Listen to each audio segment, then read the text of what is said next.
Morning, everybody, and happy 50th Independence Anniversary today, the 16th of September 2025. It was this day 50 years ago that Papua New Guinea attained independence. I'm joined again by Bradley Valanaki. Bradley, good morning to you. How do you feel today, my friend? Very excited, John. Good morning. Good morning, Papua New Guinea. Happy birthday, Papua New Guinea, and feeling excited about this broadcast. Absolutely. And if you are up and early this morning and you've got your television on, we are coming to you live.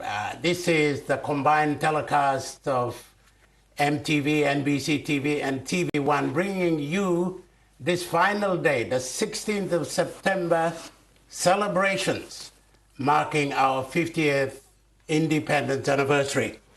We will, of course, begin with that sacred act of raising our flag at the Independence Hill near Parliament House here at Waigani, Port Moresby, the capital of Papua New Guinea.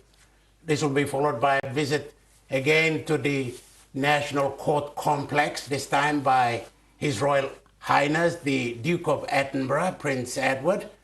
And then, of course, later in the afternoon, the big moment. It will be the extravaganza at the Sir John Guy's Stadium later today.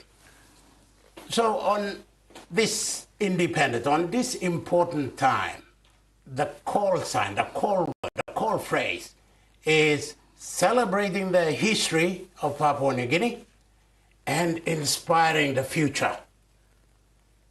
Give the future some hope, some sort of direction.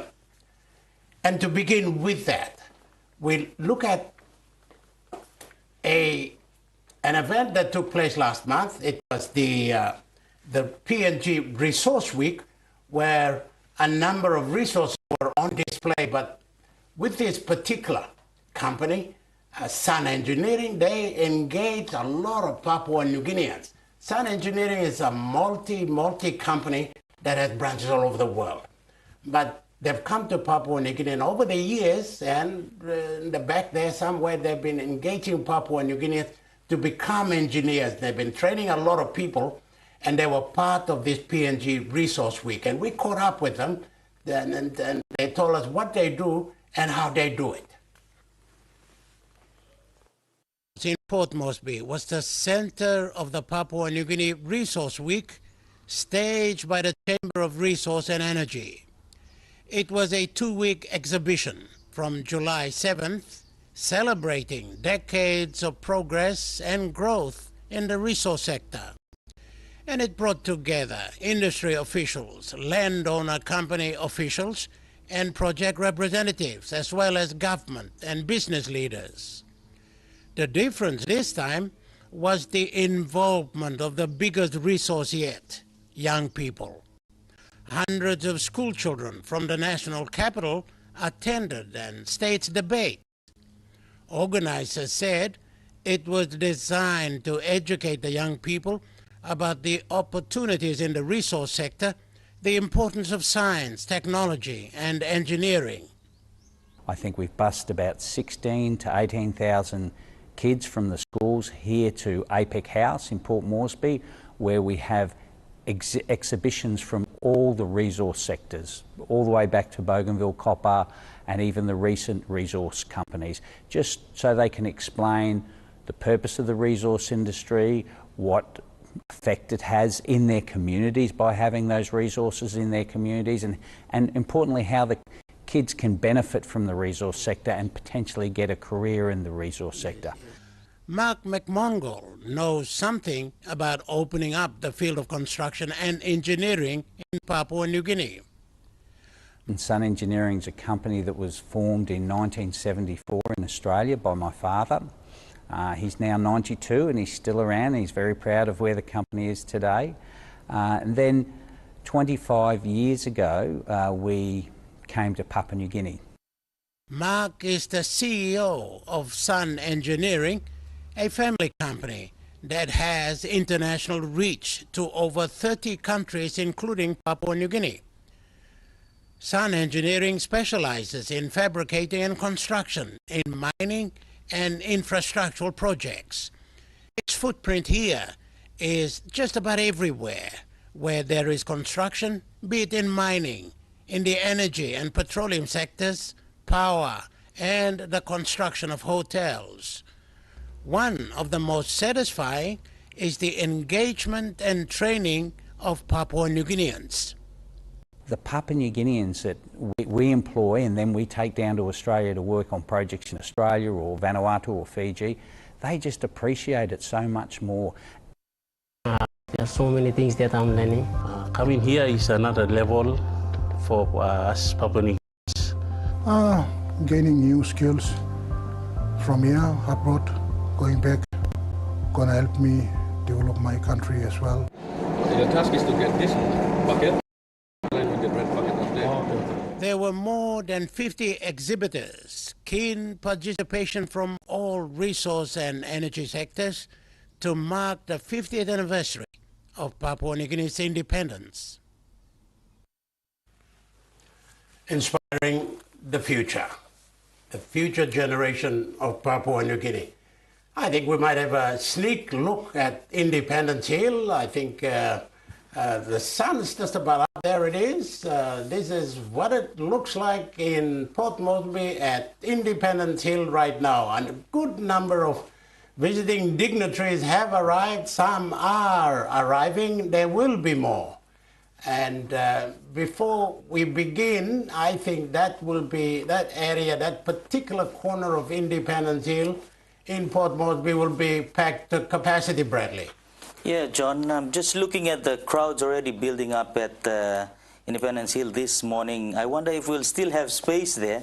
The general public also part of these important celebrations. There we have the Prime Minister walking up to Independence Hill, closely followed by the wife and also children.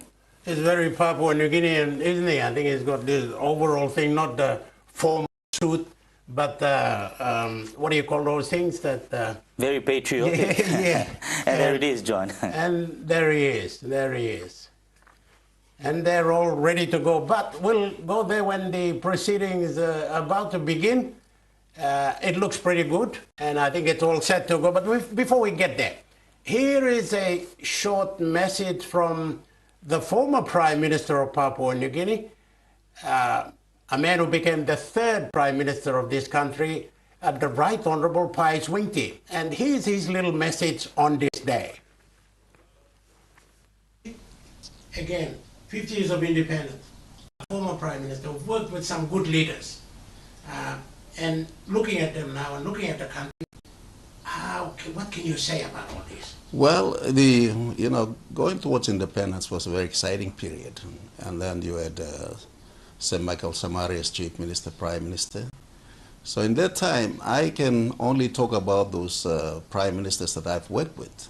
And Sir Julius Chen, Sir Michael Samari. And at that time, Sir Mekeri Morata was Secretary of Finance. Sir Rabin Amali was Chairman of the Public Service Commission. I entered Parliament in 1977. So what I can say about these four great men is, I think the country was lucky. They were impeachable. The character was not questionable. They had integrity. They were the right men at that time. And I think they had a big impact on society. They maintained all the systems above board. There was no nepotism in the appointments. There was no under-dealing, so you never hear the word corruption at that time. And I can qualify by that because I know all of them. None of them are corrupt. There were a group of leaders we had in this country who were the best leaders. In their own way, every man has weakness and strength, but if you look at these four great prime ministers, because a nation is really, the nation is really dependent on the leadership of the country. If you have good leaders, elected leaders, then you will get better outcomes. But if you have leaders who are involved in activities which are not right, then you see the whole society is affected. And that's a danger for the country. So I think for the young generation, they need to assess these things carefully now for the country. What is the right thing to do? And you must always do the right thing. And I think they were good role models. And so McCarry, as a PDM leader in 1999, when he came into office, he became prime minister. The party, PDM, had a party policy to implement the privatization policy. That was the right policy. We did the bank. After the bank, the Elcom was going to go, telecom was going to, all the government businesses were going to be privatized. The government would only have been 25% passive investor, will only own 25% of the shares. Now we knew that. When you do that, a businessman will run the organization much, much better. And our vision on what the country would be look like under privatization has now been demonstrated by Bank of South Pacific. We were going to allow all our private business to expand, so right throughout the region, Papua New Guinea and Papua New Guineans work in other parts of the country because the business will grow. And those were some really, really good ideas. But McCarry, we didn't last long in government, you see. The elections in 2002, we lost the government. So that came to hand. But all I want to say is future of any young nation really depends on the elected leaders. And the next 5 or the next 50 years, it's really our young leaders who are coming up. You know, their own standards, you know.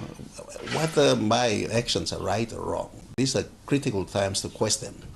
Because the people who follow us, they're just seeing what you're doing. The bureaucracy follows the prime minister, the ministers. If the ministers are doing the wrong thing, or everybody, then they want to do the wrong thing too. So it just goes down the system, and then everybody get involved. But if you don't do it, then it won't happen. So I think in this time when we're celebrating, these are some of the dangers that lies ahead, which young generations have to really think about it, you know. And the people really have to think about what's happening in the country. The Right Honourable Faiz Ringti, one of our 8 prime ministers since independence. He was the 3rd one, paying tribute to the founder, the Grand Chief, Sir Michael Samare, Sir Julius Chan, Sir Rabi Namalu, and Sir Makere Morauta. And of course, the other prime ministers are Sir Bill Skate and Peter O'Neill. The incumbent today is the Honourable James Marape. Bradley. Yeah, John, his words are very inspirational. Look, he talks about a wealth of leadership that has come through the years since independence. Very good men of their time, and what good leaders we still have here in Papua New Guinea. Now, we'll go to the next package. This one is from a lady who was only 15 years old, from the Gulf province, but went to a Catholic run school on Yule Island in the Central Province. She is the designer of the flamboyant Papua New Guinea flag, which now we use today, the late Susan Karike. She passed on in 2017, but her legacy still lives on, and in television, the magic of television, we still have these visuals. And here is a story that we put together, and of her story. Here it is. Of our journey towards independence, the name Susan Karike will always be heard. Just a 15-year-old schoolgirl, Susan created what would become the most enduring symbol of this nation. In her hands, red, black, yellow, and white were not simply colors. She transformed these colors into an emblem that have, for the first 50 years, united a country of more than 800 tribes under one identity. She was not trained at university. She was not a professional artist in a studio. She was a schoolgirl, encouraged by Sister Joseph of Yule Island. Susan, do it for the love of God, and your name will be known all over the world.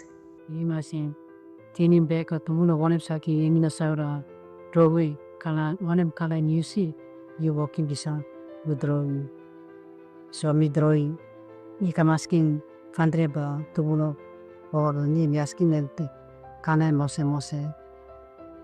kana pisin no diwai fire black and jago Black Japanese you have you seen? Now red and purple flower on inside the lip city stuff, red and white lips in a kanban. We working drawing designs. We working this a drawing now. Or like in color blue, upon if like your sister asking me. Nanito Minokan, Minokas, Sabe Merimo, Sabe Man Mary University or Cano. Me talking me was him. Name talk, you walking in the name of Papaco. In talking was say. Her name was carried across the world when the flag was raised in 1971, marking the dawn of self-government. This young girl from Gulf Province had given the nation its first breath of unity. I mean, welcome to airport. Prime Minister, Ministers, or the Secretary Kaiseliek, escorted by police, Nami or Kisili Papa. It's the first time. It's a time meeting was in. Ni waki was walking some of the percentage that the continue, also in the disorderly committee. You tell him or say one. So me work a person of deriving carite. Tiger says and took me. I'm 6% in. You said a meter tell the Russia post to tell that ticket. Once you read Saint Bird, see the weapon key, or passage Japan. Think of yes, daughter. Need room. Susan's life, however, was not one of privilege. After designing the flag, she returned home quietly. She built a house for her father from the earnings of her paintings. She married Nani Huhume, a disciplined police officer from Goroka, and together they raised a family.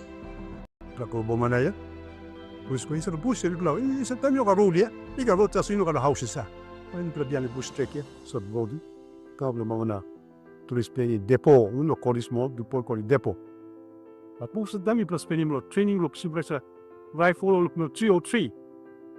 Emi nami pasimi em kaki lapla. Ani jo kapla pensa em bol hamba bnati. Set em noba, pepla bell, pepla go kamlot. Bomayo. Her children grew up knowing their mother had given Papua New Guinea its national symbol. Yet recognition came only in fragments. In 1996, Susan was honored with an OBE.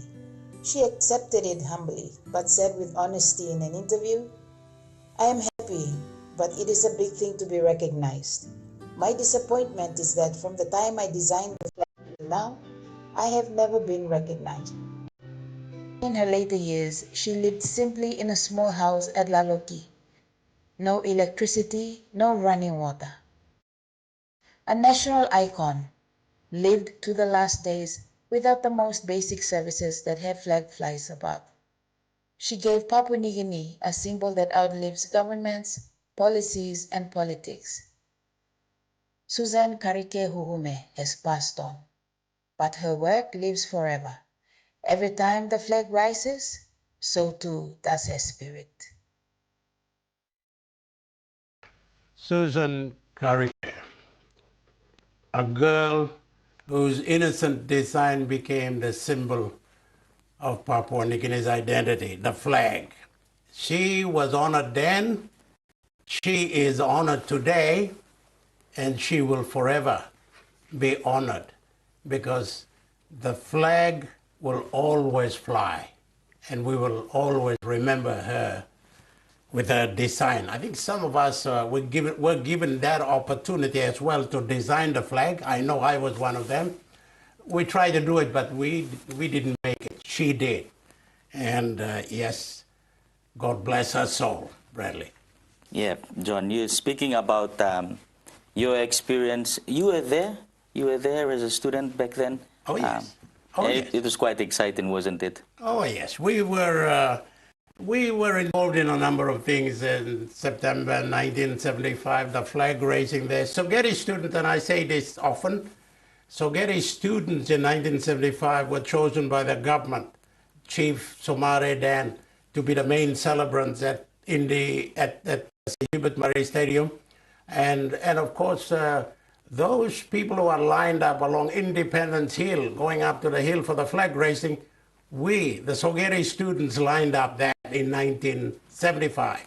So that brings back memories. We played a significant role then, and I'm glad to say that I'm still around to talk about it. we will get to independence pretty shortly. A lot of the visiting VIPs have already gathered at Independence Hill. There's some live pictures, and here is the arrival of His Royal Highness, the Duke of Edinburgh, Prince Edward, accompanied by the Governor General of Papua New Guinea that day, and the Speaker of the National Parliament, the Honourable John Pomat. And of course, behind the protocol officials, security officials, and his own private personal staff. Ladies and gentlemen, It's quite a packed Independence Hill today. Now, if I'm recalling back to 1975, it was packed as well, and I'm seeing a picture that I kind of remember at that time. Although the area was not expanded, not as big, but it is now cleared and improved a little bit, and of course expecting important people like today, including His Royal Highness. John, and His Royal Highness, the Prince, is now taking his place beside the Honorable James Marape, Prime Minister of Papua New Guinea. At the back, we have the dignitaries from visiting Pacific Islands and also the region.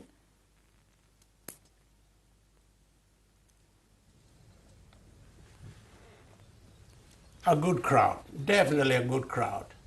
And a lot of them, as we were coming to the studio to do this, there's police sirens, police vehicles escorting these people to Independence Hill. So Port Moresby was a buzz early this morning, people moving around to get to Independence Hill.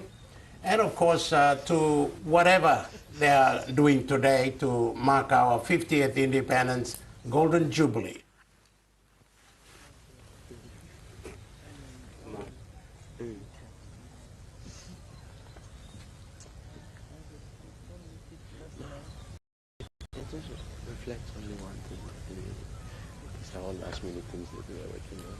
Yep, the Prince, His Royal Highness, the Duke of Edinburgh, seated beside the Governor General of Papua New Guinea and also our Prime Minister James Marape there, waiting anxiously for the program to begin, as so all of us, for this special event. It's 50 years. We should be anxious. And John, you can see at the back of the Master of Ceremony, there are Papua New Guineans exhibiting our different cultures from the different regions of our rich history in Papua New Guinea, and there is a shot there. It's splendid. I think this one is from the highlands of Papua New Guinea, Jiwaka, if I'm not wrong. John? It is the headdress of Jiwaka, and it's quite a loud headdress. It's the standout in any sing or any festivity. And there are a few others that, as you say, are representing our varied and different and unique and rich cultures of this country. And it is good that they're on display at these times. I mean, the catchword here is inspire the future. How do you inspire it? We don't inspire it with job opportunities or education or play better rugby league. We inspire them with our cultures as well.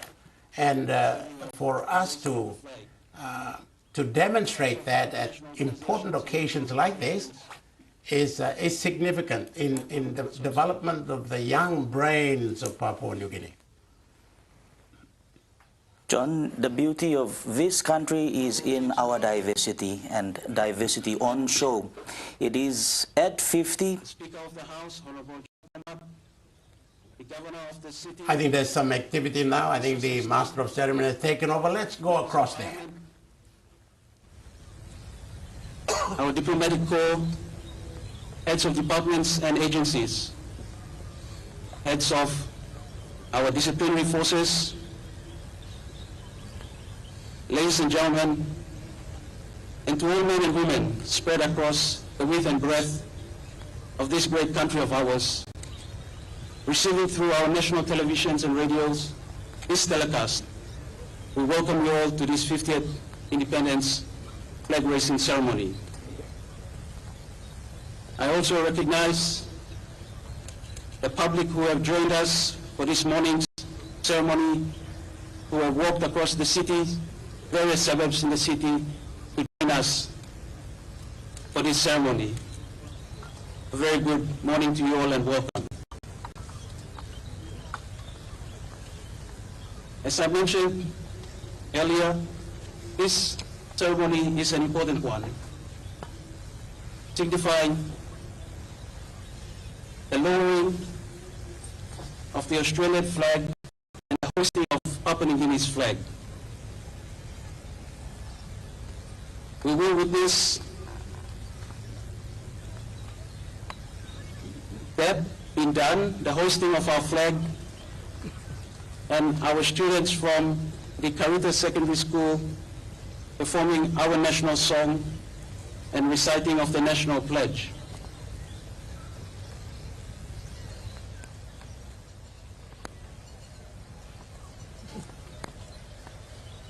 We will now await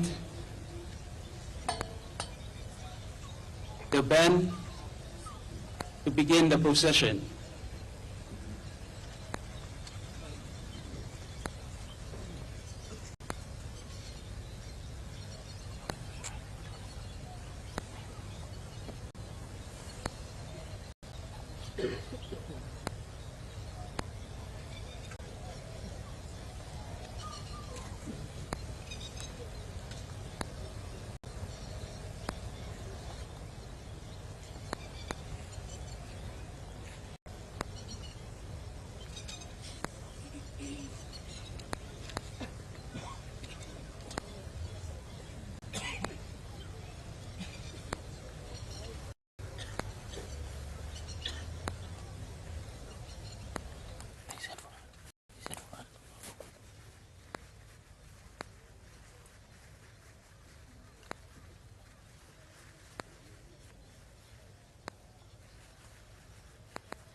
Oh, we definitely are waiting for some action.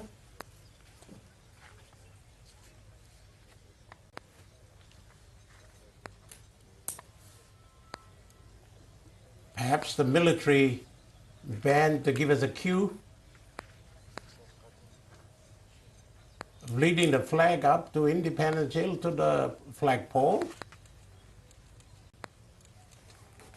And I think the MC announced a little earlier of the song being performed by the students of Caritas who are on the left-hand side of your screen.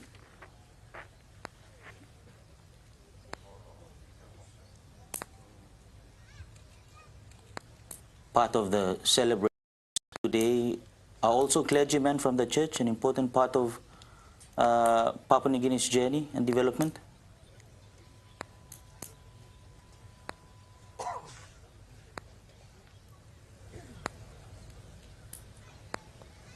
Well, we have all sorts of visitors, important ones, the clergy as well.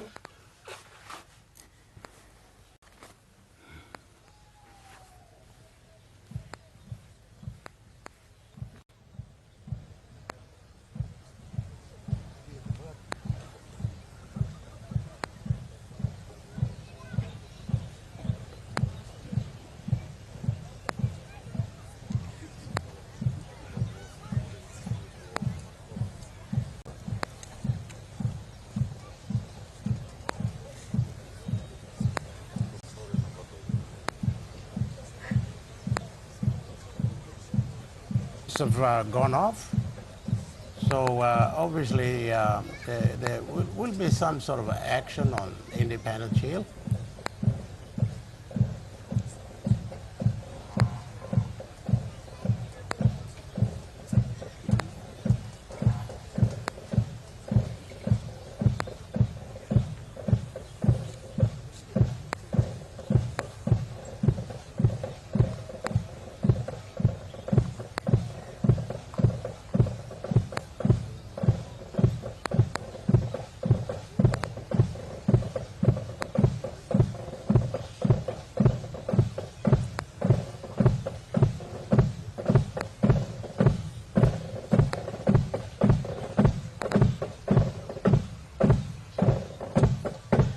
gentlemen, you will observe our ceremonial guard marching on with the flag bearers, accompanied by the drum corps and representatives from both Boy Scouts and Girl Guides of Papua New Guinea.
We'll now invite the chaplain of the Defense Forces to bless the flag.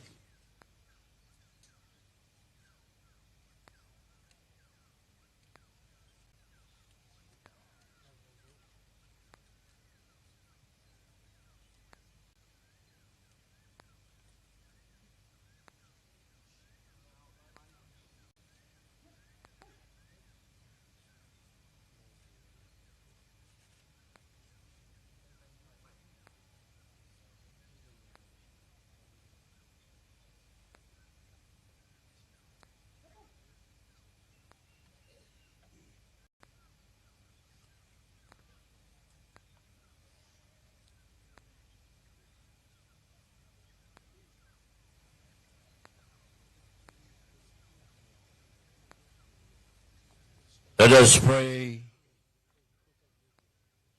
Father of all nations and ages, as Papua New Guineans we celebrate our 50th celebration, we recall the day when our country claimed its place among the family of all nations, 16 September 1975. We have walked step by step, side by side, hand in hand, as one nation, one country, and one people. We confess, Lord, you are all-knowing, all-seeing. There are many things we forget, our purpose, our roles, and responsibilities to serve this country. Forgive us for the many things we've done in our selflessness, greed, and disobedience. Forgive us, O Lord. We are here this morning to raise our flag, the color of red and black, the bird of paradise, the 5 stars, symbolize our faith in freedom, our devotion to democracy, our effort to keep a government of the people, by the people, for the people. Lord, today we give you praise for such a wonderful gift that we have been given the honor to know and experience on this 50th anniversary for our country. We are reminded of how this journey begins to become a nation. Thank you for bringing this country together by our past leaders. Many have passed away, some still with us, and for our present leaders you have chosen to rule this country.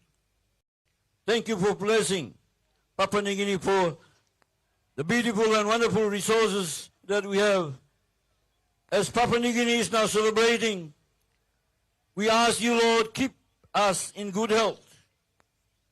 Our healthy mindset, healthy economic, healthy education, healthy wisdom and knowledge. May every years to come reminds us the opportunity for us to serve, lay down our differences. May we experience more years of your love and grace.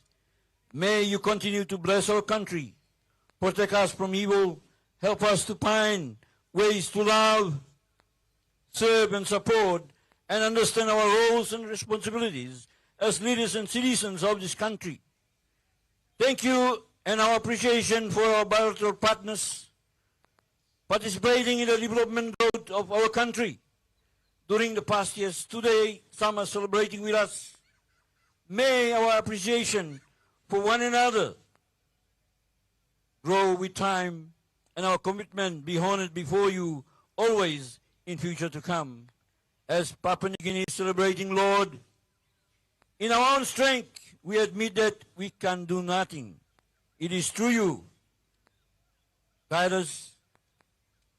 Our prayer is that you will give us a renewed desire to serve selflessly. Help us to learn from the life of Christ and not to be hearers of the word only, but to be doers of the word also. Remind us that every day is an opportunity to grow in our service and devotion to this beautiful country. May God bless Papua New Guinea. Amen.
At Independence Hill here in Port Moresby, the sun is well and truly up on this day, the 16th of September, 2025, the day of the 50th independence anniversary of Papua New Guinea.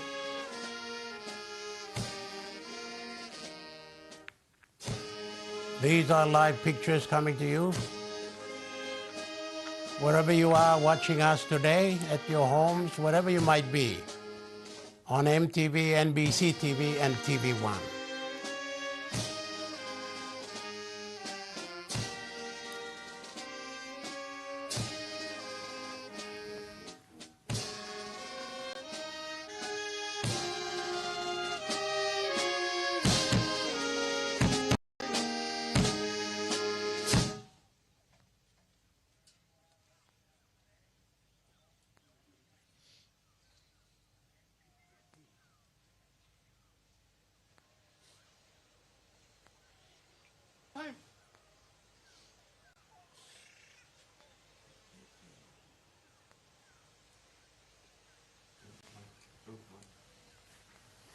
All the details of preparing the flag to be hoisted. We do this every year, every 16th September of every year, to raise the flag. But today is the most important one. It is the one that almost reflects, or almost at the start when we became independent. And at 50, it's been quite a journey.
That's a process there that they've got to get right to be able to hoist the flag. And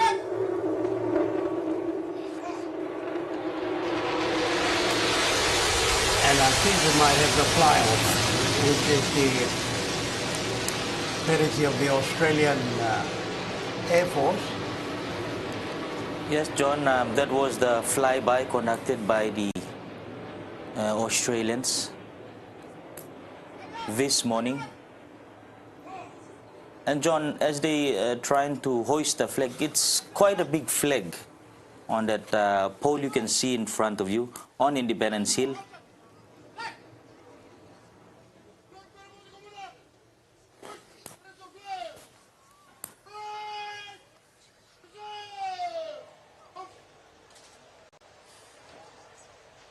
I think there's two of them. Will fly back as the flag is hoisted. And of course, as this is being done, everybody stands up.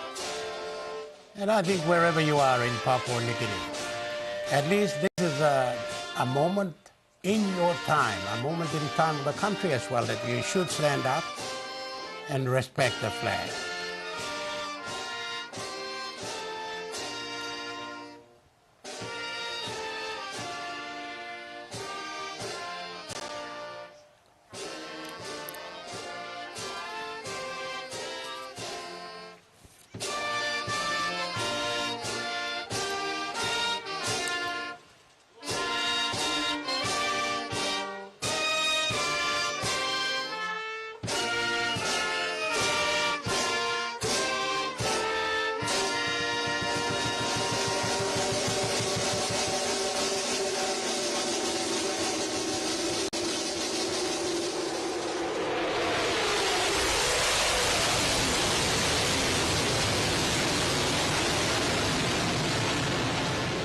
By the Australian Air Force.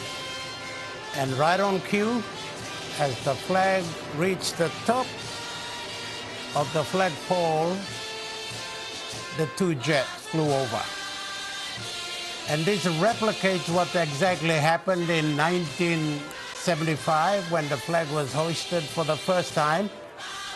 That time they had the DC-3 and at least two jets. When the flag hit the top of the flagpole, the DC-3s flew over, and on top of that were the jets, and that was quite a moment. This is being replicated today, but this time, of course, with much more modern and faster jets, marking the 50th Golden Independence Jubilee celebration, the hoisting of the flag.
We will now have the students recite our national pledge.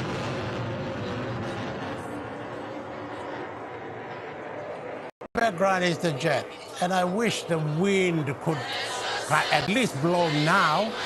It's been windy in Port Moresby. Why not this moment? We can actually hear the buzzing of the jets from within the studio. Quite loud.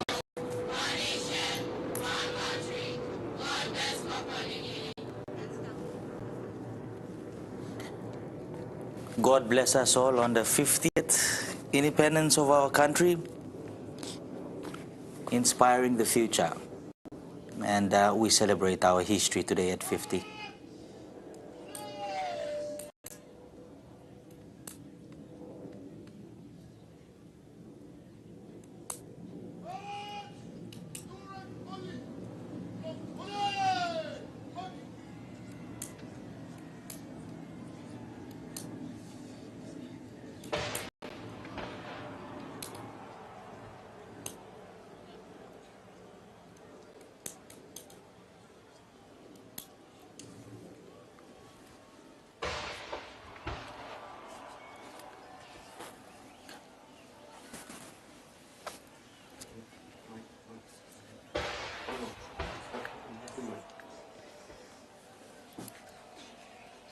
The flag has been raised, and I think we are expecting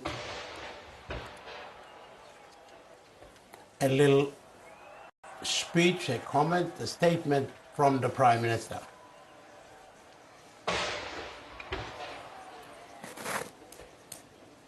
And John, In the background, you can hear the guns go off.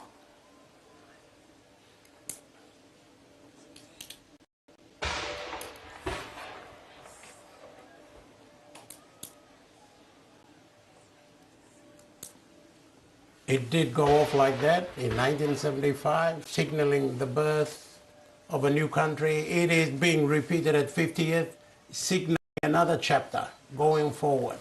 And hopefully we will have learned from the last 50 years and go forward better educated, better positioned, better advised, and all the wiser.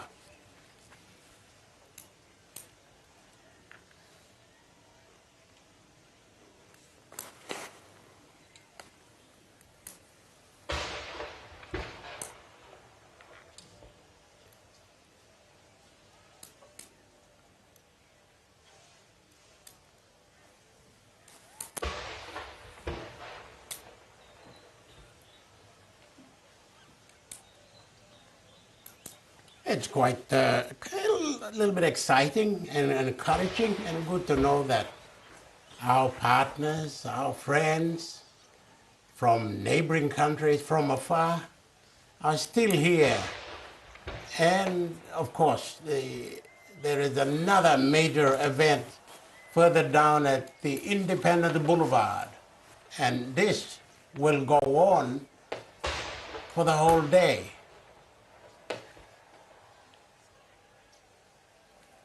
Similar activities are being planned around the city, and I'm sure people will celebrate this day either by going to the main events that are staged at Independence Boulevard here in Port Moresby, at the Ella Beach, at wherever in their communities.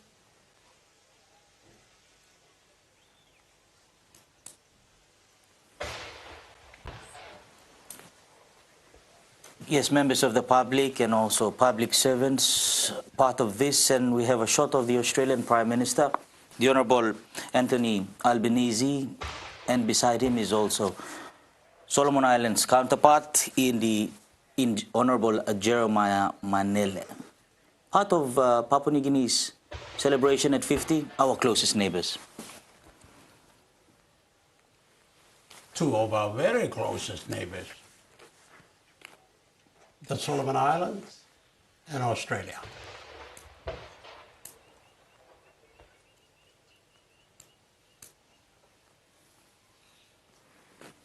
Sorts of people there still who have gathered there since 3 a.m. in the morning to be part of these celebrations.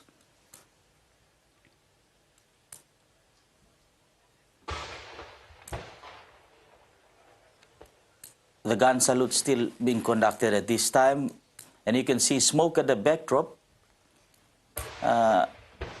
towards the boulevard area of in front of Parliament, where that is being conducted.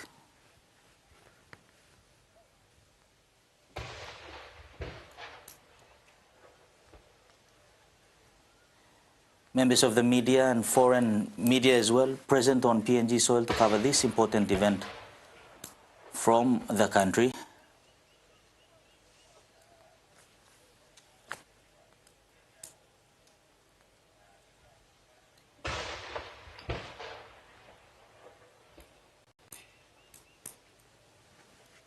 Independence Hill, by the way, is right next to the National Parliament of Papua New Guinea.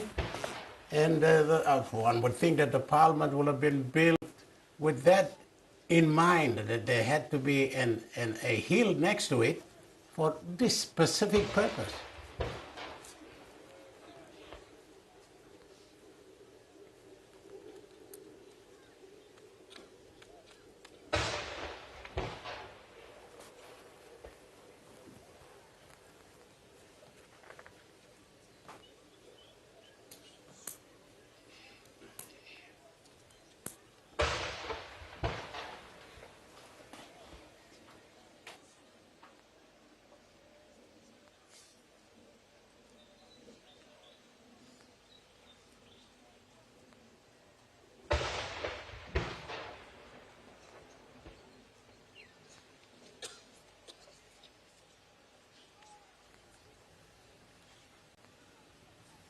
Time for speeches pretty shortly.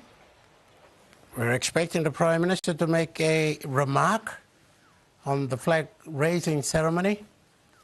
It will be one of the first of many statements to be made by leaders, and in this case, the Prime Minister.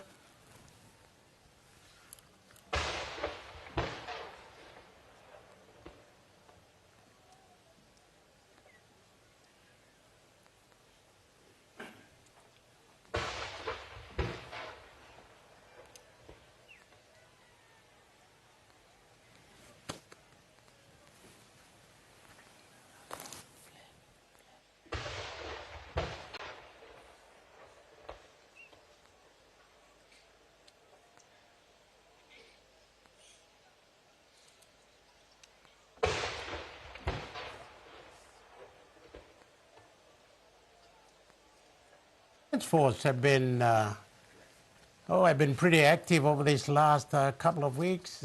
Those from New Zealand, members of the Defence Forces from New Zealand, Australia and Papua New Guinea.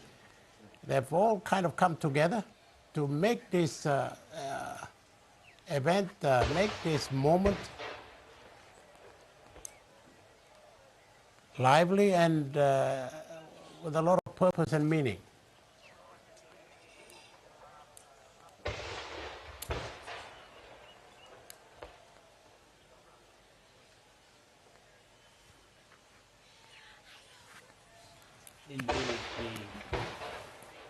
NCD Central Command hierarchy of the police force, being part of this event this morning, staff of Parliament,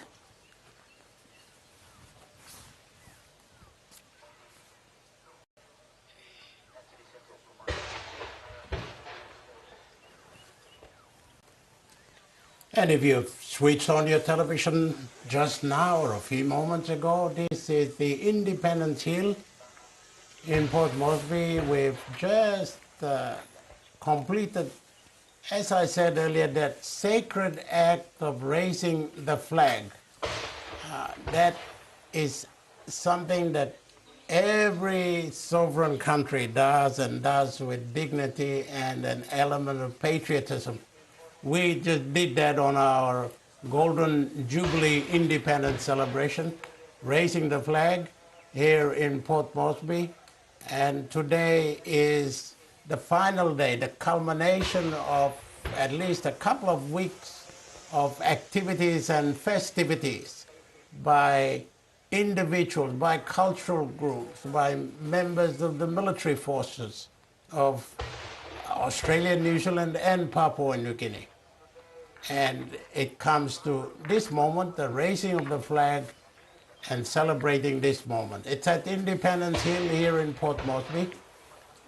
Port Moresby, the capital of Papua New Guinea, right next to the National Parliament. And the Parliament, of course, is the highest house on the land of the legislature.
Ladies and gentlemen, you may take your seats. I now invite the Prime Minister of Papua New Guinea, the Honorable James Marape, to deliver his 50th Independence Anniversary Address.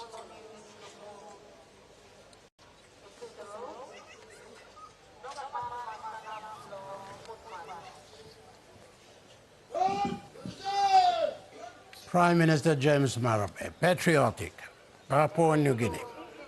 And of course, the Chief of State Protocol, Lucas Manduru, has just called on the Prime Minister to give his remarks on this important day.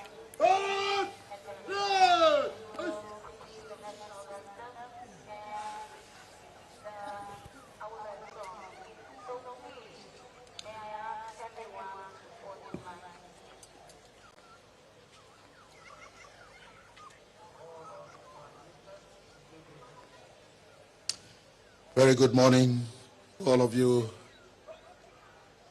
Papa, Mama, Man, Mary, boy and a girl, Wanam Hap, you Staplo, Papua New Guinea, or overseas, are you tune in? Me talk big pla, the good morning, or you pla. Idi Bada, Namana, Tubu, Ina dahu ahine oigele ever aya Papua New Guinea. Gona ibi bada aya outside. I want to repeat in English. I've recited in two of our national languages. And in English, I say very good morning to each and every one of you. Fathers and mothers, women and men, girls and boys in Papua New Guinea and overseas who are tuning in.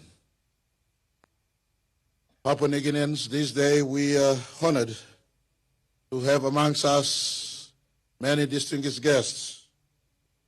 Chief amongst them, our most honored guest, His Royal Highness, the Duke of Edinburgh.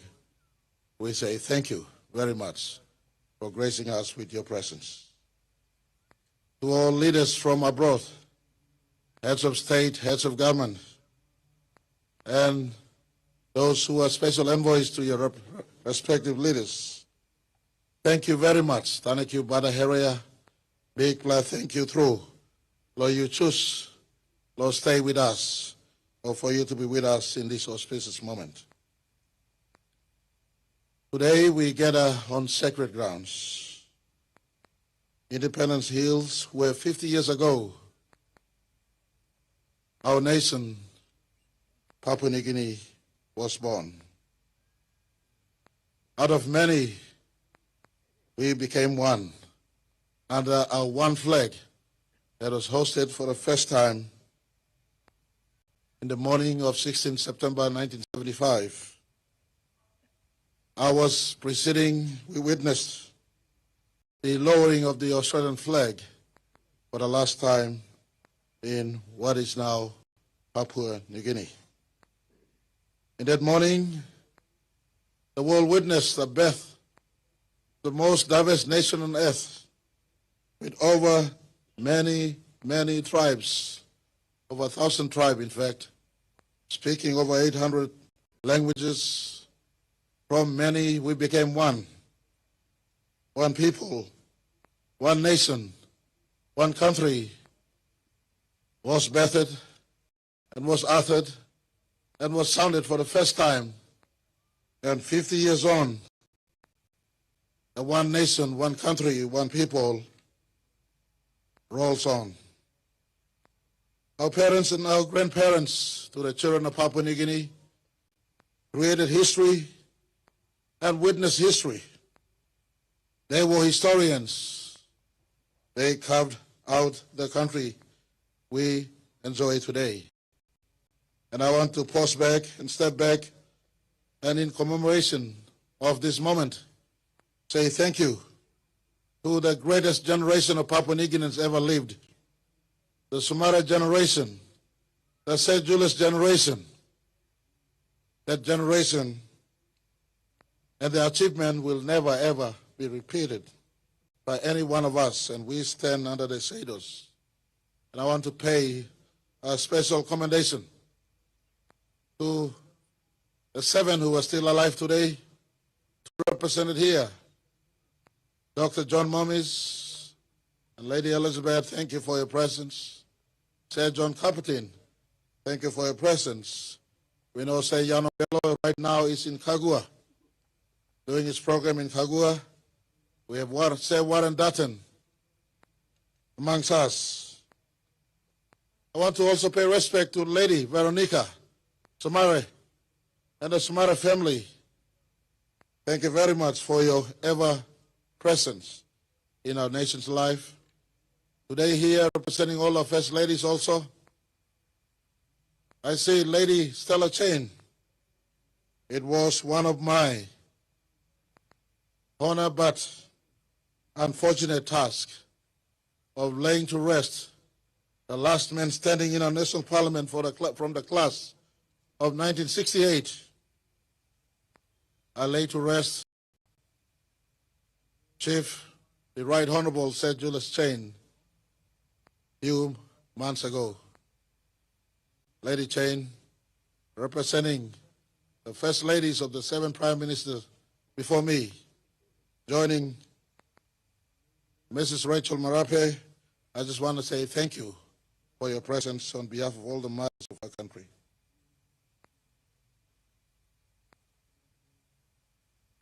Our story does not begin in 1975.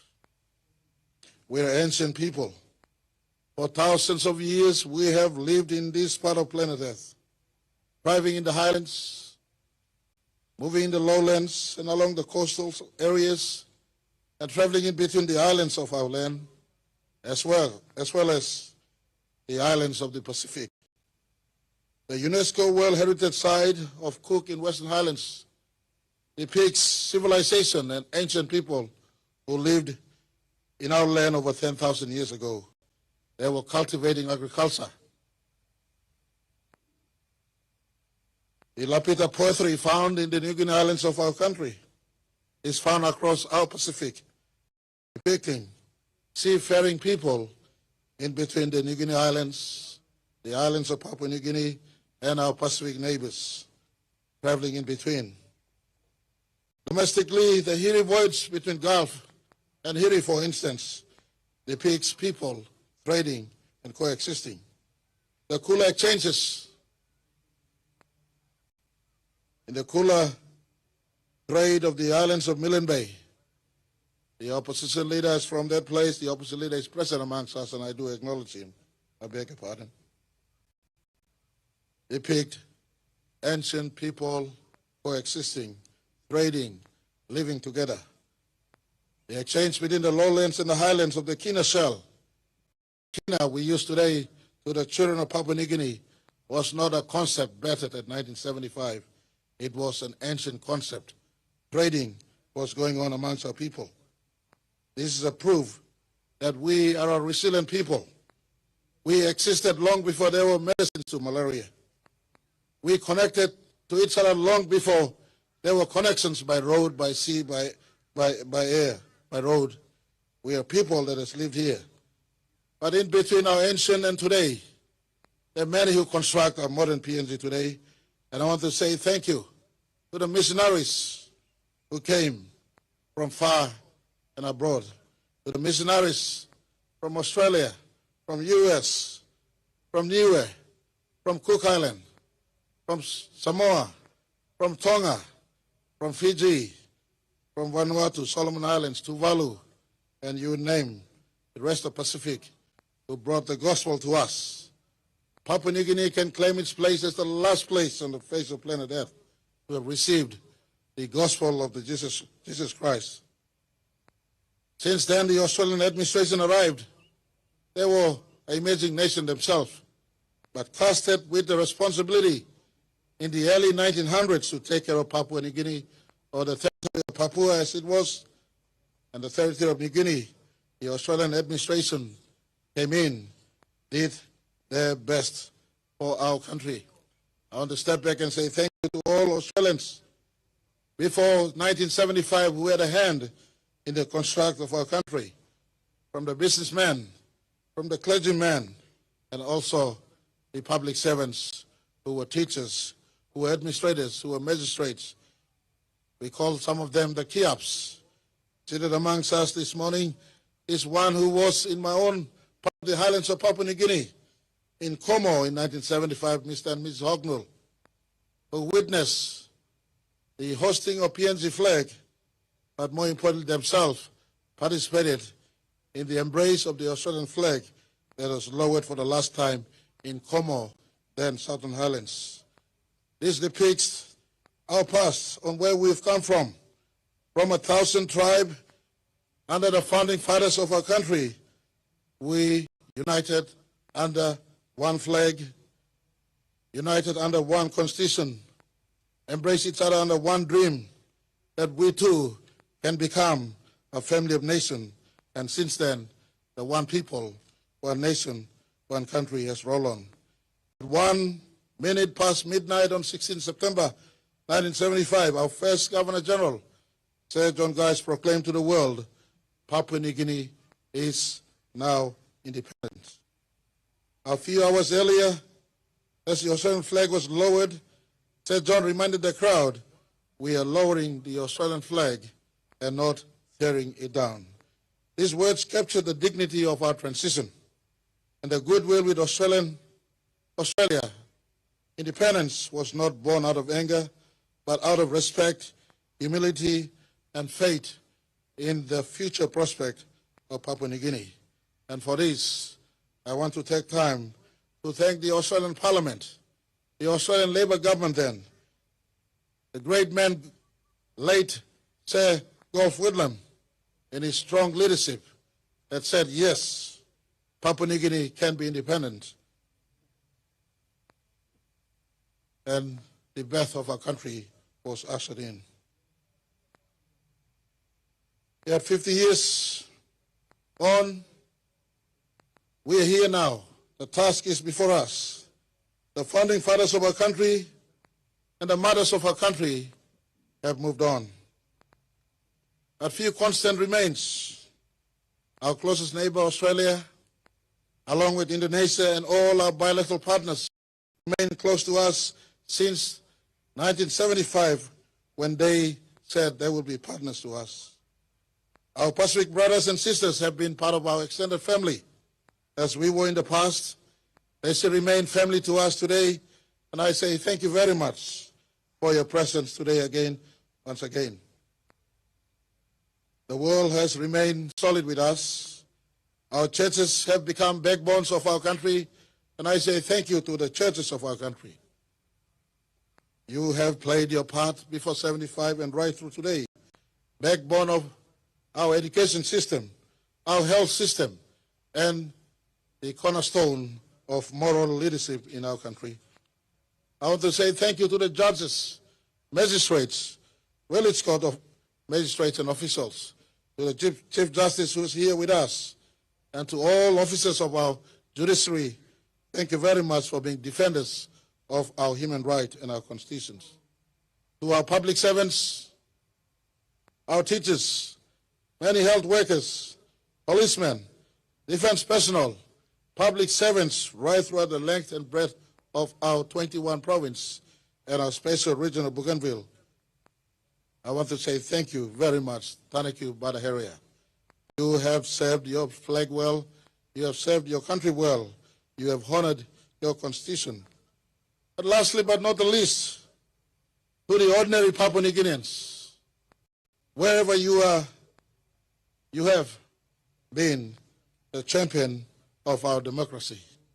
Farmers, fishermen, mothers, daughters, fathers, brothers, those who are employed, and those who are just subsistence farmers. For the last 50 years, you have been the cornerstone of our democracy.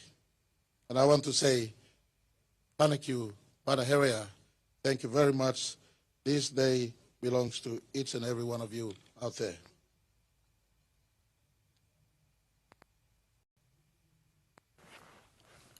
Papua New Guinea has not walked alone, lest we forget. Our partners, those who are here with us, and others who cannot find time to be with us, have been part of us. And to all our development partners, let me say big thank you on behalf of every citizen of my country, past, today, at present, and those who will be bettered after me and after us. I want to say thank you very much for all of you who have stood with us the last 50 years. The last 50 years has not been easy. It has been a journey of struggle and survival, but also resilience and progress. The first 27 years of our nation's life have been life of short-term politics and instability. In between, there were many challenges. Fragility and exposure to instability shocked our nation to the core. But thank goodness, in the faith and resilience of our people, in the notion of one country, one people, one nation, our country persevered.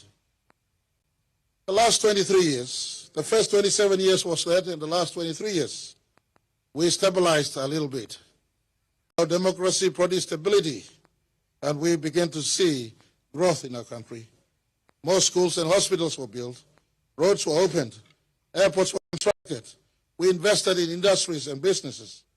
We invested in infrastructure also, sending more children to study overseas as well as in our country. We provide free education to all children of our country. And I want to say, whilst we have not achieved much, 50 years on, we stand on a firmer ground of democracy today, more stable, more confident, and ready to transform our country for the next 50 years. Our identity is a unique identity, the most diverse nation on earth. Our diversity is not a migrated diversity, but authentic, birthed from within diversity. And to Papua New Guinea, I want to say that diversity has been the magic in which we have remained one people, one country, one nation. Embrace your brother and sister, the color we have, the creativity we have, the customs we have, the songs we have, the traditions we have, from one hamlet to another hamlet, from one village to another village, from one valley to another valley. That diversity, but unity we found in that diversity is not our weakness, but our greatest strength. In that diversity, we found unity, we found oneness, we found common interests for the preservation of our sovereignty. And I want to say to every Papua New Guinean, embrace your diversity. In the last 50 years, we have preserved our democracy. Many countries around the world have faltered, but Papua New Guinea have preserved our democracy. That is our biggest achievement to date, in my humble view. In that democracy, we have kept our loyalty to our one flag and one constitution. We have invested more in education, enabling thousands of students to be educated since 1975. Yesterday was one of the greatest honor of my life to witness a daughter of our land flying in the Airbus A320 from Canada, flying all the way. Who would have thought 50 years ago that daughter of the land from the Yanga province would be flying in the Airbus herself? This is an indication that our education system, thank you, our education system has produced pilots, engineers, lawyers, doctors. Making mention of doctors, we are capable of working anywhere in the world. One of them seated amongst us, Professor Seisi Kevao, at 1978 turned down an offer to work in Royal Prince Hospital in Melbourne, came back home and served amongst us. An evidence of Papua New Guineans educated here, coming back, working, carrying our country. 50 years on, we have more Papua New Guineans qualified, working elsewhere, outside and within, an evidence of a nation. 50 years ago, still in touch with traditional life. 50 years later, are now on par with contemporary earthlings of the world. This is our achievement. Very recently, our doctors performed kidney transplant for the first time here, heart bypass for the first time here. Very soon we'll be opening our world-class cancer facility where no more Papua New patients go overseas, and we'll be inviting our Pacific Island brothers and sisters. You can come here at cost, at no cost at all, paying the same price any Papuans would pay. We are working. We're building more roads, opening up more isolated areas. We remain guardian of one of Earth's last pristine rainforests, and with our Pacific brothers and sisters, the biggest ocean space on the face of planet Earth. Through sports and music, our citizens have been proud ambassadors, playing within and playing outside. And of course, our culture still remains our pride of our country, reflecting who we are. And I want to say that we must gravitate towards each other and work. But it'll be unfair of me and to the country if I'm not honest enough to also admit that amidst the progress, we have shortcomings. This day also is a day where we reflect on the shortcomings, and every citizen of our country look within first before we look outside. I look within first myself. And I admit, in our progress the last 50 years, we still have many pockets of poverty, many pockets of isolation, many pockets of Papua New Guineans unconnected with each other, whether in transport infrastructures or ICT. We have law and order issues that persist amongst us. Many young Papua New Guineans still remain jobless. Corruption robs us of resources meant for our people. And our economy is still not at the level to sustain a nation that is now over 10 million people. Yes, this challenge remains, but I am optimistic. History the last 50 years has taught us one thing: Papua New Guineans never give up. Papua New Guineans never give up.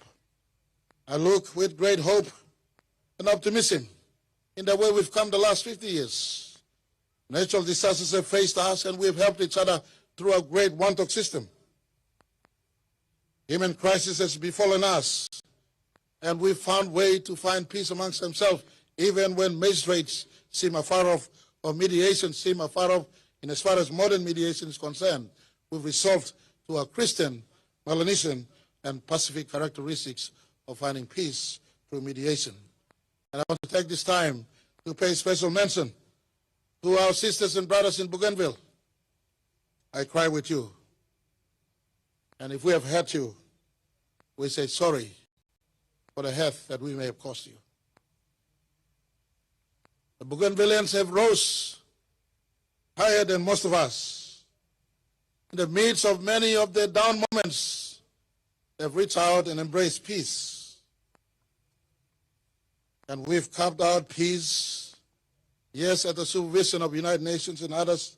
I thank United Nations and New Zealand and everyone else who have helped us. But peace would not have been possible without Bougainvilleans themselves saying, let's find peace by peaceful means. The story of Bougainville and Papua New Guinea rolls on. We are committed to the process that is running. And to my sisters and brothers in Bougainville, this is your moment as much as it's my moment. We were one at 1975, and we are here together. I say thank you very much. And I want to say my heart was blessed when last night over 100 children from Bougainville flew in this morning to participate with us today, and they're in our city. And I say thank you very much to them. Our sad history has been with trials, but it has also given us inspiration of a people of resilience, reconciliation, and hope. As we look ahead, let dialogue, understanding, and unity guide us. Whatever path we take, the path must be beneficial to not just one or the ruling class in Port Moresby, but all citizens of our country, from the Federalist Island to the highest hamlets in our mountain tops, to the valleys and river deltas of our country. Everyone must prosper in the next 50 that is coming out of us. No one must be left behind. The next 50 is now upon us. It must be about nation building, renewal, and transformation. As Leviticus chapter 25, verses 8, 9, and 10 teaches us, that on our 50th year, all of us must reset our minds, reset our purposes, reset our zeal and commitment to the defense of our Constitution, the flag, the reason why we exist as one people, one nation, one country.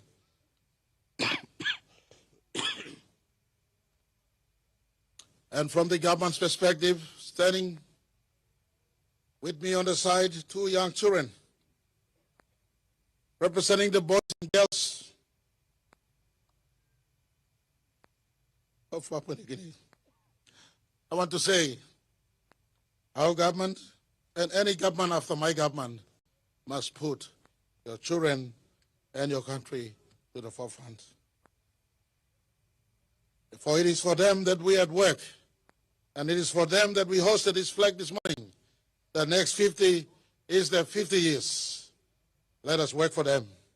As Sumare and his generation, the great patriarchs of our country and matriarchs of our country, work for us.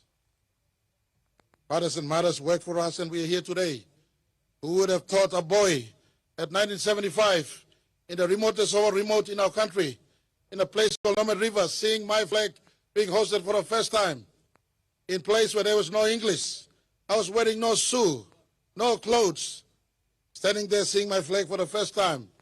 Yet 50 years later, I'm addressing this country from the least of the least and last of the last.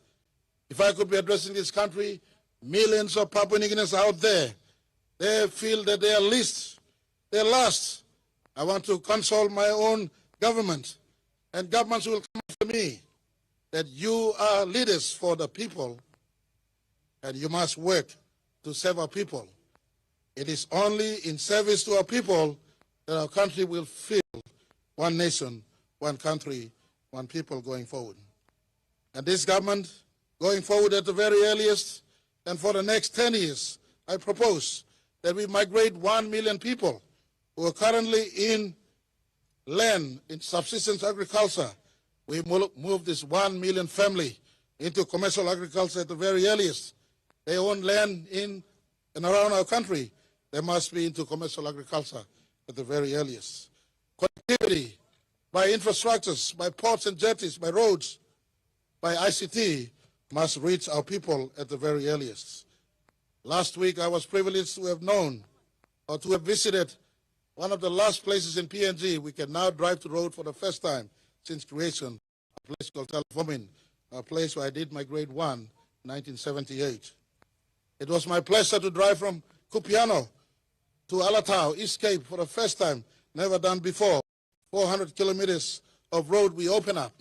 Today as I speak, we can drive through Kodidanka, Kaintipa, into Leh, connecting our nation's capital and our second biggest capital for the first time in our country's history.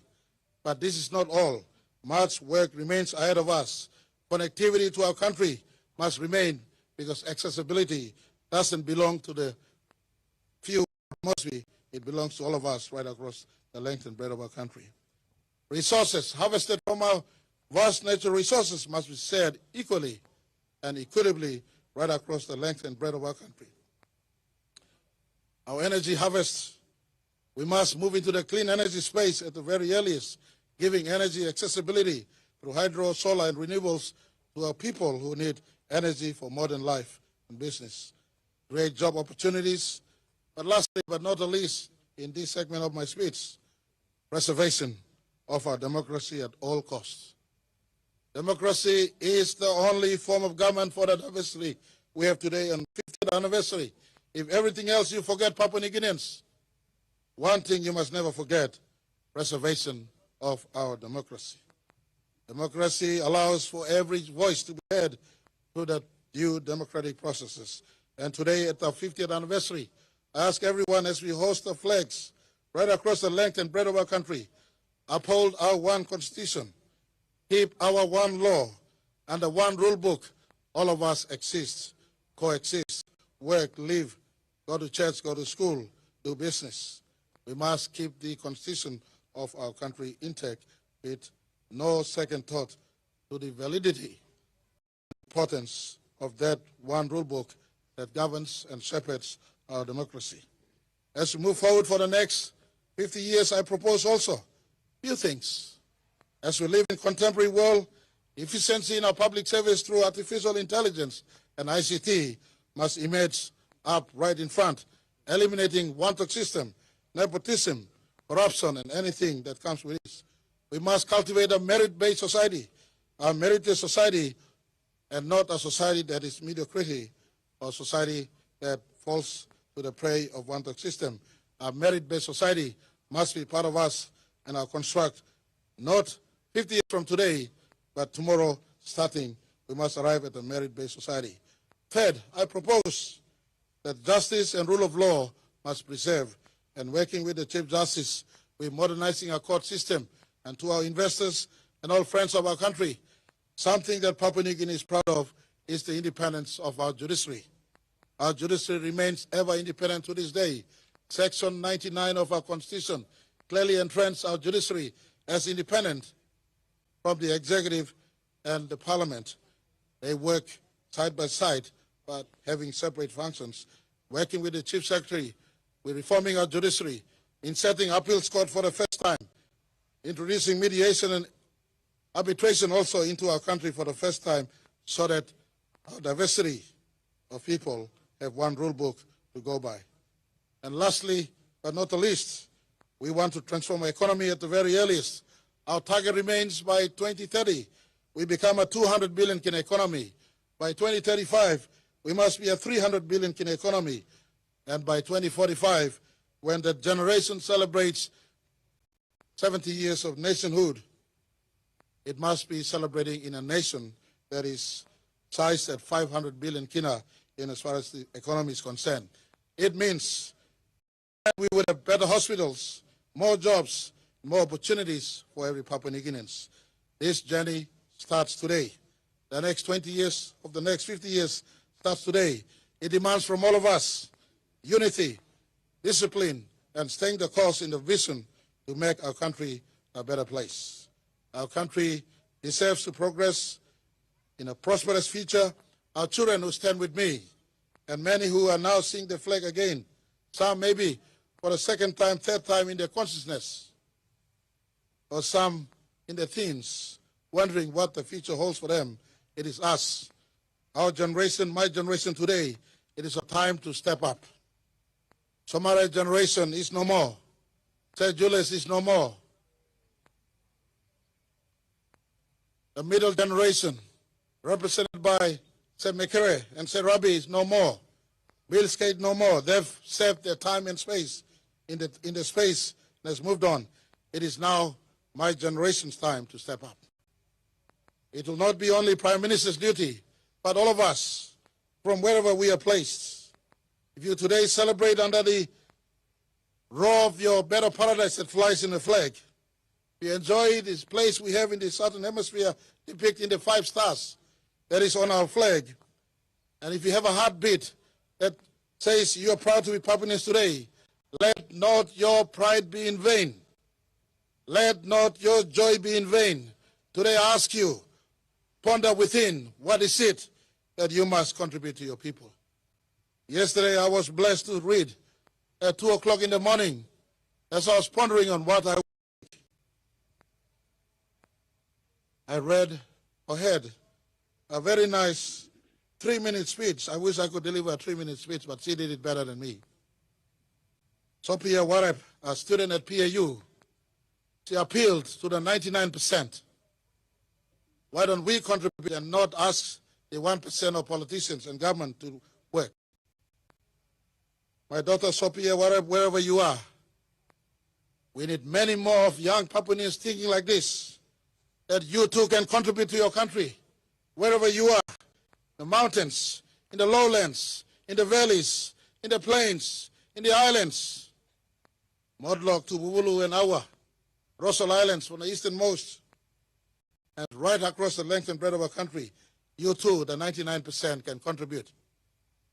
But I am not here to speak for the 99%.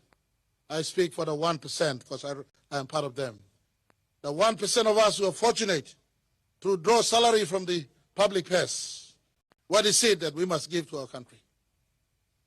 The 99% needs us. Step up, rise up, work hard, work on time. Leave our own individual weaknesses behind and difference behind. Continue on rally. That is the spirit of one nation, one country, one flag. Many sportsmen and sportswomen have raised the flag proudly. Many others have carried the flag proudly before us. But it is our time, those of us at present today, my generation. I appeal to those who were born in the 60s and 70s like myself. Those of you who are above 50 today, maybe those who are above 40 today, you are the senior generation of your country today. Don't complain to others. Don't ask what is someone else doing next door. Ask yourself, what are you doing for your country?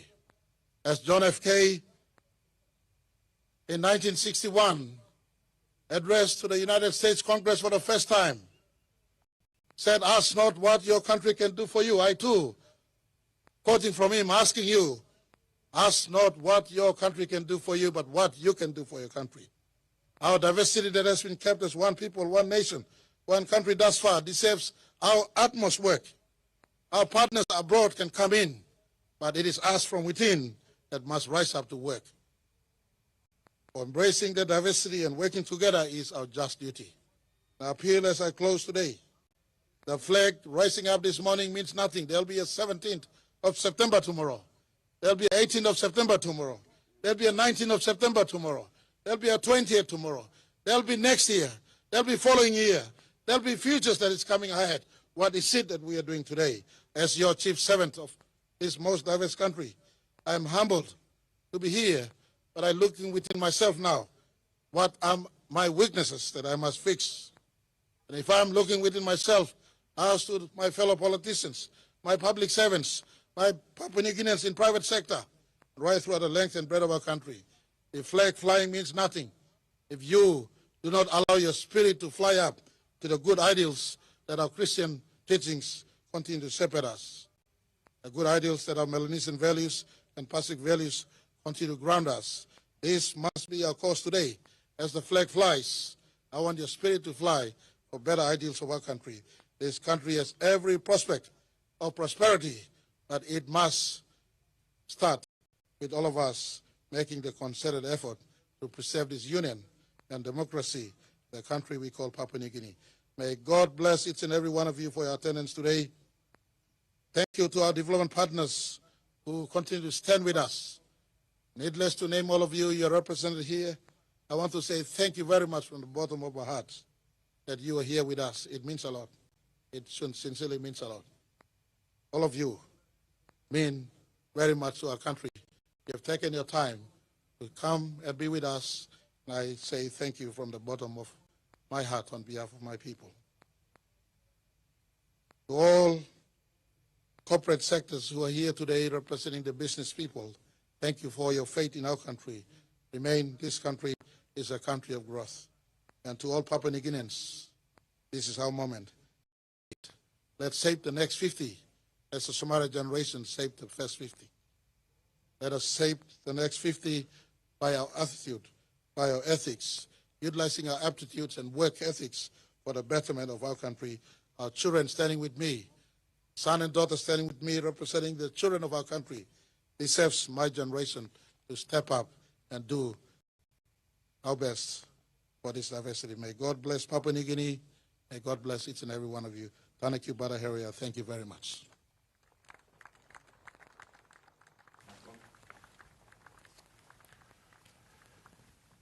Prime Minister, the Right Honourable James Marape. A lot to unpack from a very packed 20 to 30-minute speech at Independence Hill, marking our flag-raising ceremony to celebrate our 50th independence anniversary. Out of many, we are one, he began. That is quite true, and I think where he spoke from spoke a lot louder as well as what he said. He said he was standing with two young people. He also stood with young people, represents the future. He stood with members of the Defense Force there, represents security, and behind that pulpit was a headdress of the Mekio that represented our culture, and he himself at the center that represented government leadership and and going forward. Bradley, a lot to, as I say, to unpack from their very forceful speech, very fiery in certain parts, and also emotional. And I thought he was sharing a tear too. And I think when we reflect, yeah, there are elements in this country that we need to look back and correct. And you know, him everything up front. We've come a long way, but hey, there are shortcomings, and he mentioned law and order. He mentioned elements of corruption, and he also mentioned Bougainville as a special place in the history of this country. Yeah, John, look, he talked about a lot of things in that small time that he spoke. He said we must remain optimistic of the future of Papua New Guinea. He was also real about the challenges that we have of corruption and the need for Papua New Guinea to progress as a nation. But he said our democracy is alive and well, and I think that's when we're raising the flag this morning and remembering that we have a lot to do in this country. Yes, and I think the other important point he raised there was about our land, about where we come from. And I think many Papua New Guineans forget that we have a country, we own it, you own it. Whereas in many other countries, people have gone in, explorers, invaders have gone in and taken over the country and became part of that country and made it their country. But no, for Papua New Guineans, we own this country for thousands of years, and we still own it today. And we tend to forget that we have that benefit. So we've now come to the end of the flag raising ceremony. There's a big event at 9 o'clock this morning when we'll come back to you live again with a visit to the National Court Complex at Waigani, also here in Port Moresby, where the Duke of Edinburgh, the Prince of Wales, will officially unveil the plug, signaling the commencement, the opening of this very important institution, and the Prime Minister referred to that, an institution, the judiciary, that has stood up, quite independent. Three arms of government, the judiciary, the legislature, the parliament, and the executive, which is him, the government. So they operate, and if they operated well, a country should flourish and go pretty well. He also talked about, and this is something I'm going to leave you with now, talked about stability in government. Immediately after independence, vote of no confidence, after vote of no confidence, there was change of government frequent. But recently, that has stopped, and there's been an element of stability. How that has come about is the introduction of the OLIPAC legislation, the organic law on the integrity of political parties and candidates. And we leave you with a series of documentaries, a 4-part documentary that looks at the history of political parties, how they began in the 60s, right up till independence time, and how they behaved, how they performed, independence to the introduction of OLIPAC, and what happened at OLIPAC and during the time of OLIPAC, and then coming to this point, and what is it that we will do and have to do going forward.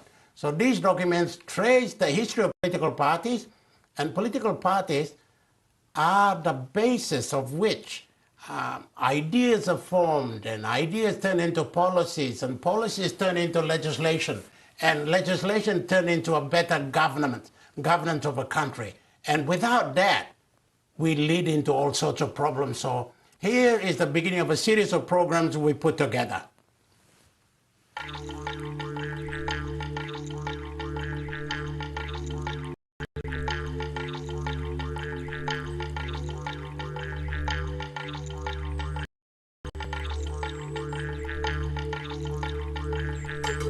A lot of people in this country thought, well, we wouldn't be able to do it.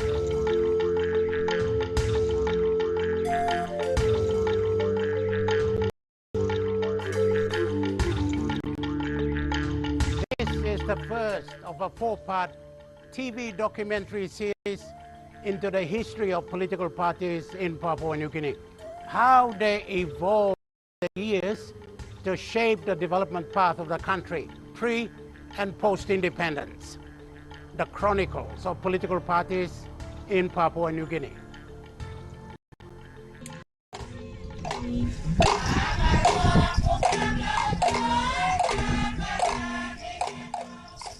Papua New Guinea, one of the most unique countries in the world for a million different reasons. It is geographically challenging, culturally fascinating, richly resourced, a mixing pot of Western concepts intertwined with traditional values, a vibrant democracy in the face of shifting political dynamics. There is no other similarity. The people are adaptive and resilient. They also thrive on politics.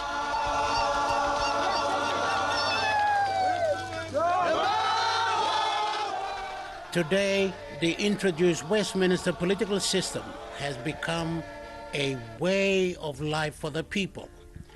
It is as serious as it is festive, and at the center are political parties.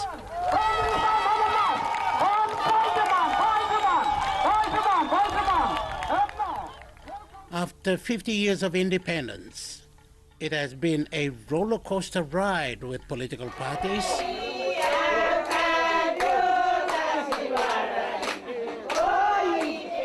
Where and how did it all begin? Papua New Guinea's political system has been inherited. It is a British formula founded in the 1600s with the creation of the Whigs and the Tories, not full-fledged political parties, but organizations with ideologies based on their roots. The Whigs were Scottish-based, and the Tories were Irish. Real political alignment took shape for two groups in 1874. As that system eventually trickled down to Commonwealth democracies, Papua New Guinea became one of them. But how that system has played out in this country over the years has been a topic of contention. Many have heard of political parties, but few understand how they work. From a number of interpretations, political parties can generally be summed up as organized groups seeking political power. Firstly, the organized groups vet and recruit candidates for public office. Secondly, they draw up policies and present them to voters. They then organize the elections and finally accept the responsibility of operating a government. This would appear simple and straightforward, but in Papua New Guinea, it departs from the established norms. Politics in Papua New Guinea has been and will always be a draw card. With the people, it's like cream to cake, enticing, something they must have, but it is not the same British recipe.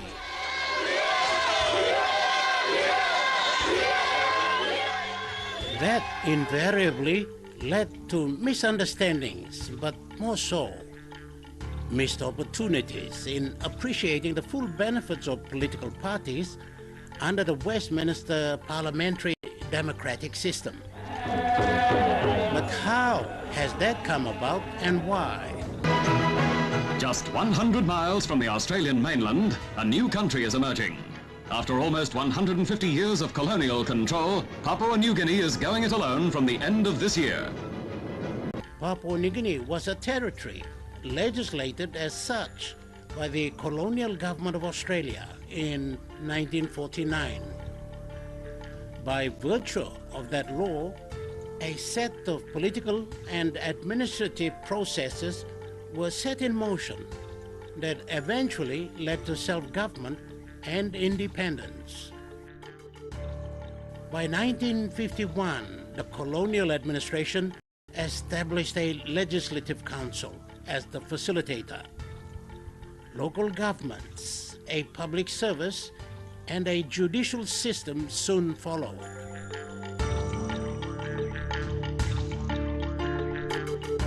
The Legislative Council operated as the government and managed the affairs of the territory for the next 13 years until the first House of Assembly in 1964. A total of 69 members made up that assembly, part elected, part appointed. Some of the Papua New Guinea names of the first house, known to this day, were Tea Bal, Matthias Tolliman, Peter Luce, Sui Korondo, John Guys, Sinake Giregire, Paleao Moloat, Paul Lapun, among others. Why a presidential system rather than the Westminster system? Westminster, I'm afraid, this way. What is necessarily good for Australia cannot be necessarily good for Papua New Guinea. The second house from 1968 to 72 had 100 members. Among the new faces were Michael Samare, elected as the member for East Civic Regional, and Julius Chan represented Namatanai on New Island. You can say God made the world, but Papua New Guinea was made by Somare, John Guys, and myself. What do you mean by that? That is a fact. That is a fact because we designed the Papua New Guinea at that time and the future of the country at that time. Can't argue with that declaration made as governor of New Island in 2021. They were nevertheless part of a small group who played a pivotal role in setting up the development path of a young country. More on that later in the documentary series. The other names of the second house that still resonate today include Ebia Olewale, Thomas Cavalli, Oala Oala Rarua, Torre Lokoloko. Nearly all of them have passed on. Among the surviving at this time is Yano Bello, who represented Kagua Open in the Southern Highlands for the second house. Or man Mary Gerabdog, no God. Man was in the most people from Hadim Yano Bello, all the Tagars. The country's first fully elected parliament was realized in 1972. Procedures of sessions were comfortably embraced by the founding fathers. In 1972, John Caputin and I, who were contemporaries in school in Australia, were both elected to Parliament. And we met Sir Michael. And Sir Michael said to us, I think you people, I hope you are not brainwashed by our brothers in Australia. The white people are saying that it is a struggle between the young and the old. This is not true at all. Our elders are still there, but for our message, for our thinking to be heard by the white people, it has to be put across to them in their terms, in their own language. And that's where the young people are speaking out today. At that time, there was little enthusiasm for political parties, perhaps a consequence of views held by the colonial administration that parties were not in the best interest of the territory.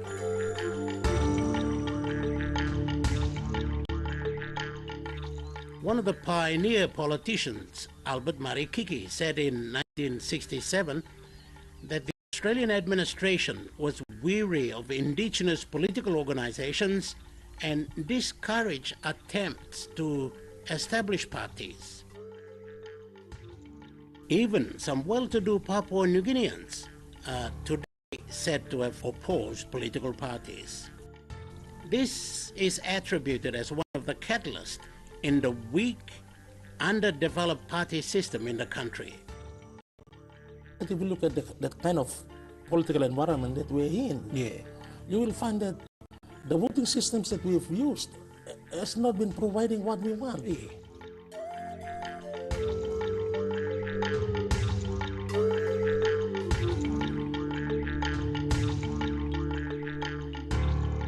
Given the colonial attitude on political parties, the United Nations intervened in 1971 and urged the promotion of parties on a nationwide scale. The administration complied and subsequently carried out educational campaigns. If Papua New Guinea were to be successful in applying this system of governance, it had to adapt. If the Whigs and the Tories were the first British political parties, Labour and Liberal in Australia, then Pangu and the United Party were Papua New Guinea's versions of the same. Similar in ideologies and purpose, but very different in application and outcomes. That position had not improved over the last 50 years. No Western parliamentary democracy can expect to thrive on that. Today, Papua New Guinea's underdeveloped party system has had to coexist with a highly competitive democratic political process. As a result, no single party has ever managed to capture the support of the whole country at any election to form government on its own. The consequence has been multi-party governments since independence.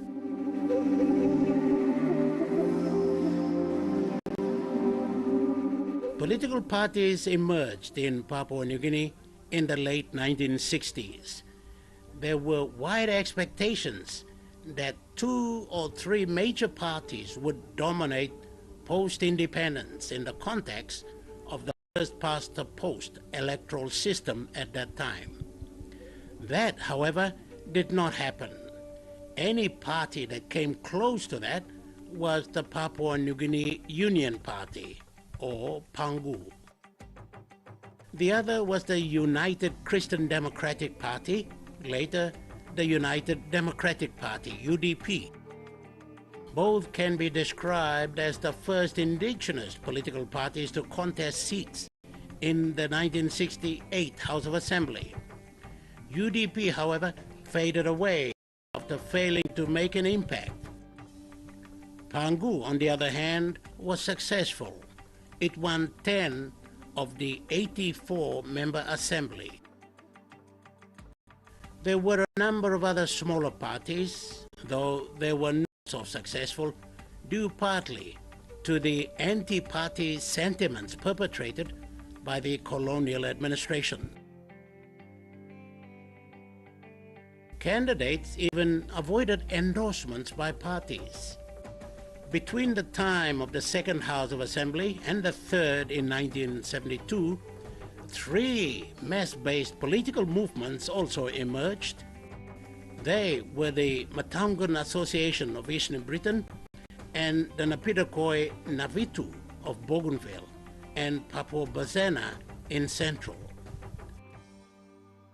The Matungans were a group of educated Tolais opposed to the colonial administration on several issues, including land reform policies. The association also pushed for self-government for East New Britain. Leaders who spearheaded the move included Oscar Tamur, John Caputin, and Damien Kereku. We are bullies and we are prepared to face the consequences. Bear in mind that we were probably the first group ever to stand up for the rights of Papua New Guineans.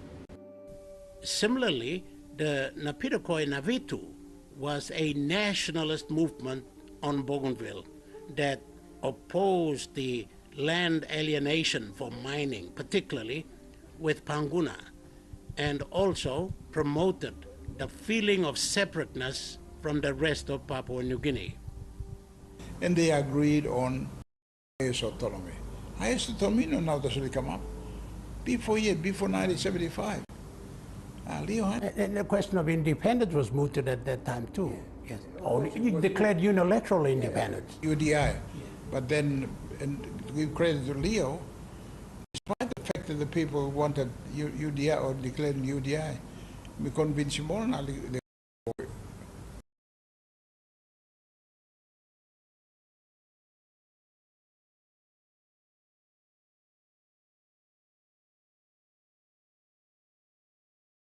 We were very fair. And this was 1995.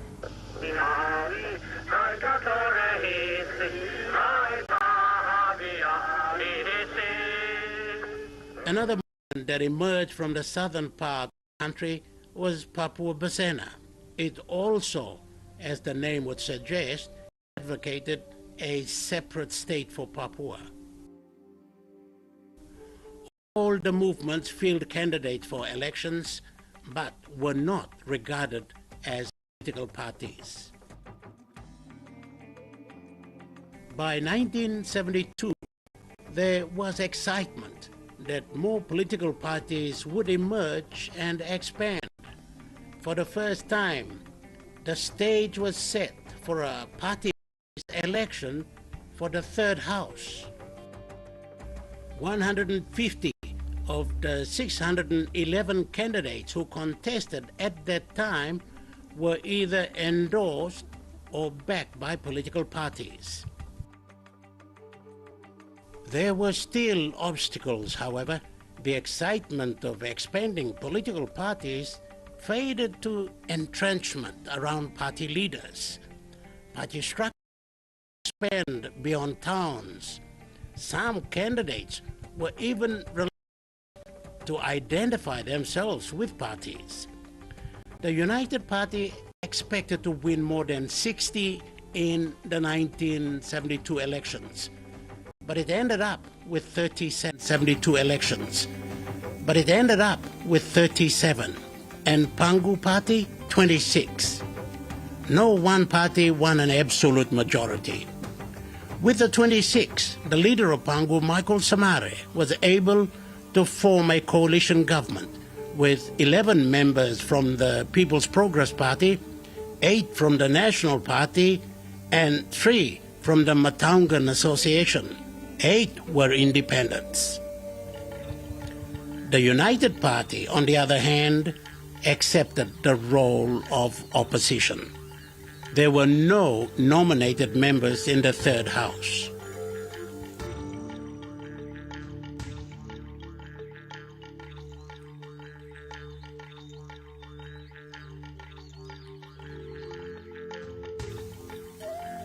Pangu Party was founded in 1967 from a meeting of young nationalists who met regularly at the Administrative College at 6 Mile in Port Moresby to talk about political issues. They also enjoyed bully beef at the gatherings, and for the want of a better name for their meetings, called it bully beef. Members of the Bully Beef Club were students of Ted Wolfers, now an emeritus professor, retired, and lives in Wollongong in Australia. He remembers his students as politically active, as the word independence was part of the conversation among young people. Well, it was only for a fairly brief period, because I was asked to teach in at the Administrative College, as it then was, because they wanted Cecil Abel to go away on leave because he was seen as stirring up too much radical excitement in the place. And I was asked to tutor there, and I had no relevant experience, so it was quite an adventure. And of course, in those days there was no university in Papua New Guinea, so the only real opportunities for educated or for higher education were at the Administrative College or the Teachers College. And so you had, when I went to ADCOL, you know, very distinguished, or what became a very famous cadre of students, but one didn't know they were going to rise quite as much as many of them did. They were just, outspoken, prominent young public servants. There were a total of 26 members, and they represented a cross-section of the country. Among those from the Highlands was Joseph Nombre. From the New Guinea Islands was Lucas Waka. From the southern region was Jacob Lemeki. And Momase was Jerry Nalau. The party executives represented what was then the 4 regions of the territory: Papua South Coast, Highlands, North Coast Momase, and New Guinea Islands. They were a group opposed to colonial rule. The only female in the Bully Beef Club was Ilan Sikot, who later became the wife of the former Hagan Member of Parliament, Paul Pora. Many of the original members of the Bully Beef Club later became parliamentarians themselves. Some were appointed as diplomats, others held key positions in governments after independence. The Pangu Party's founding leader was Paul Lapun, who was elected to the first House of Assembly in 1964 as the member for South Bougainville. He assumed that role in 1967 when the Pangu Party was formed that year. Pangu policies were political unification, grow income, and a stronger economy. Paul Lapun led Pangu to the elections for the second House of Assembly in 1968. The party won 10 seats. It performed better than other parties, but not enough to form government on its own. Paul Lapun then relinquished the Pangu Party leadership in 1972 in favor of Michael Samare. Lapun became more involved in Bougainville issues, particularly the Pangu Mine Agreement and secession, spearheaded by the Navidakoi Navitu movement, of which he was the patron. Pangu won 18 members and 8 pro-candidates in the 1972 election. In December the following year, Michael Samare became the chief minister when Papua New Guinea attained self-government.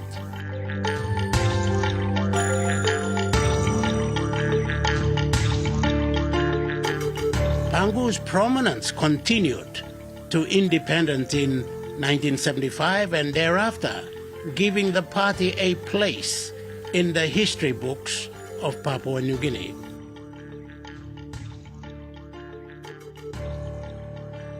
The name Michael Samare became synonymous with Pangu.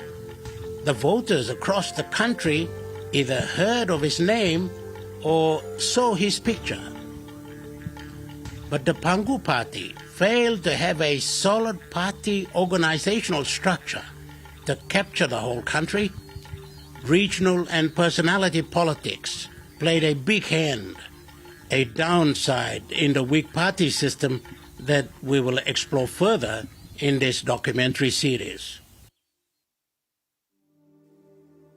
The United Party had its origin from an independent members group, IMG, called Combined Political Association, or COMPAS.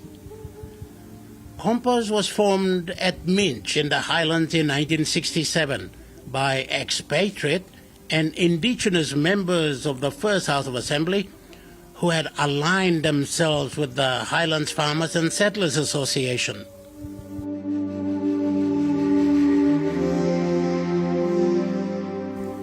Among them were Wabek Open member Te Abal and Goroka's Sinake Giregire, who subsequently became the leader and deputy of COMPAS respectively. By 1971, COMPAS changed its name to the United Party, and both members retained the same leadership roles. The party then claimed the backing of 45 parliamentarians. Other earlier political parties, as we will learn later, also emerged from COMPAS, but before going on their own, they were blended together in their opposition to Pangu's demand for early independence. But the Highlands' domination of Compass leadership apparatus drew distrust from members of the other regions. 10 of them, mainly from the New Guinea Islands, broke ranks to form the People's Progress Party.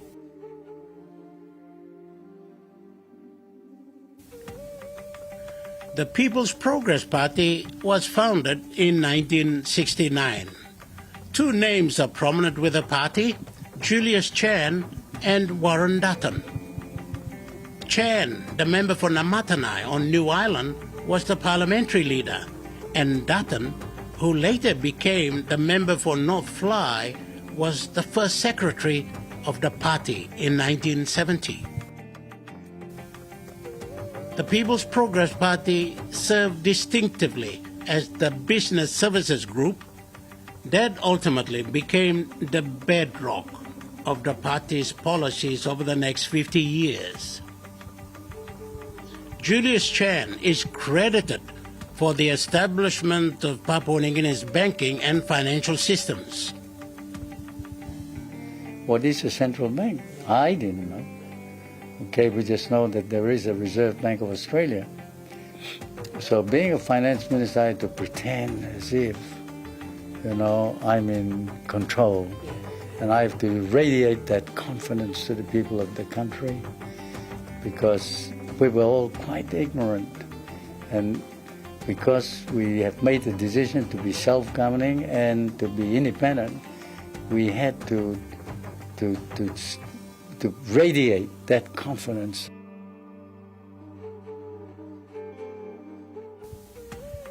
Another of the early political parties, the National Party, was Highlands-based, also an offshoot of Compass. The party was formed in 1969 with members Thomas Kavale, Sabumai Kofikai, and Sui Korondo. They were considered more aggressive leaders opposed to the go slow for independence by the United Party, but not too fast either by the Pangu Party. All kind can know you me bringing me. Kusai now. You must look good inside of this place citizenship. In later years, Yambaki Okuk and Paul Pora became prominent figures. At this point, the party is led by Kerenga Kua, the member for Sina Sina Yongomul. But we live in different times now, and things have really changed. The culture of politics has changed so much, so that it's no longer what I grew up knowing. And so, in order to play the contemporary politics, you have to readjust. Another pre-independence party to emerge from Compass was the PNG Country Party. It was initially established as the Territory Country Party in 1967, a branch of the Australian Country Party. That link, however, was relinquished in 1974 when Manu's Member of Parliament Michael Pondros informed the House that the party was now independent. Its leader was Goroka member Sinake Gire Gire, who had moved from the United Party. The party also announced an 8-point plan with agricultural development as its priority. But as time went on, its momentum faded when Sinake Gire Gire and the Deputy Party leader Michael Pondros lost their seats in the 1982 elections. The party has struggled since.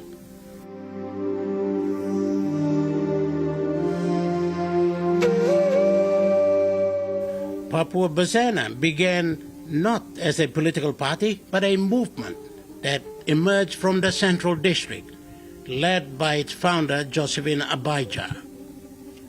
She had won the Central seat in 1972 and became the first female Member of Parliament from 1972 to 82 and from 1997 to 2002.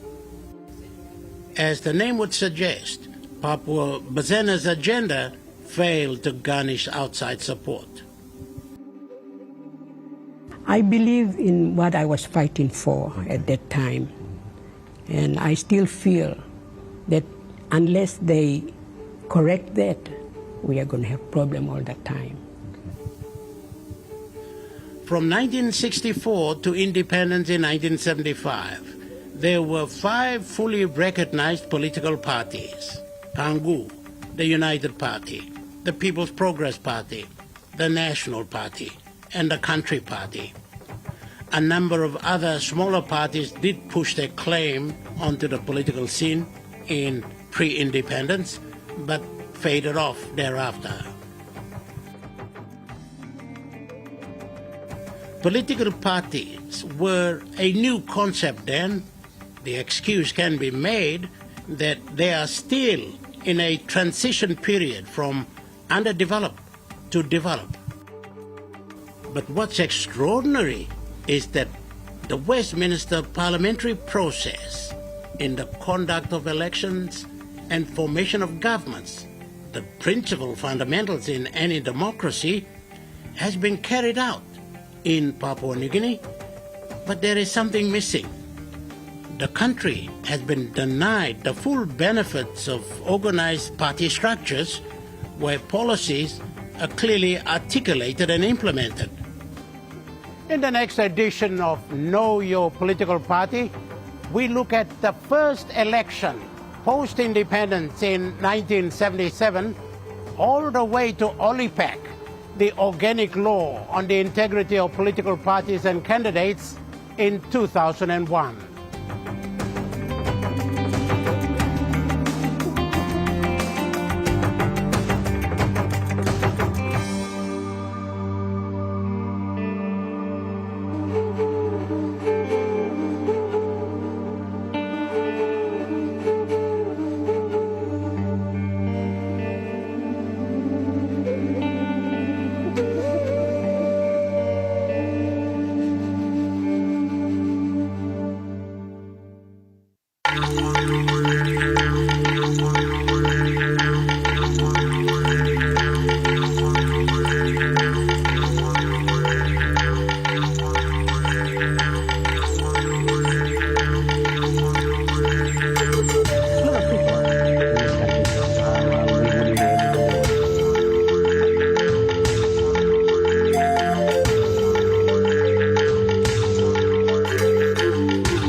Looking back, political parties were in an incipient stage. They emerged, but had yet to be developed. From the 1970s to the first election after independence in 1977, a number of developments took place that set the tone and the direction on how political parties would play the game, all the way to OLIPAC, the organic law on the integrity of political parties and candidates. Katamua wasn't invited to this gathering of supporters of the multiracial ideal. Firstly, there was the emergence of a national pressure group in 1974. It was not a political party, but a core of 18 members drawn from other parties. They retained their affiliations, but voted separately where they're considered necessary on national issues. Out of the question. This idea is not me at all. No. And so we had, when you elected this parliament, you had Michael Samari and the leaders, Pangu followers. Right. So Michael Samari with his followers, biggest group. And then second big group, People's Progress Party, Julius Stan with his followers. And then we have National Party, Thomas Kamali with his followers, not very big, but then number 3. Then we had John Guy with his independent people. Then we had Oscar Tamur with his 2 other Matangan people. And then we had Josephine Abijah. I don't think that is true. The second was the Papua Party, thought to back the separatist ideologies of leader Josephine Abijah. Just because they were made inferior, we don't have to make ourselves inferior. That soon followed the near collapse of the Country Party in 1977, when Prime Minister Michael Somare removed the party leader and his deputy from cabinet. The party subsequently decided to withdraw from the Pangu coalition, but some Country Party members preferred to remain within the coalition. These were new developments, the first test case of party allegiances or pursuing individual political aspirations. Since self-government in 1972, I was behind the scene helping Dame Josephine Abacha. That's what happened. So I was in there until 77 election came, so that I decided to run. I put up a team together. Morning, bro. Good morning.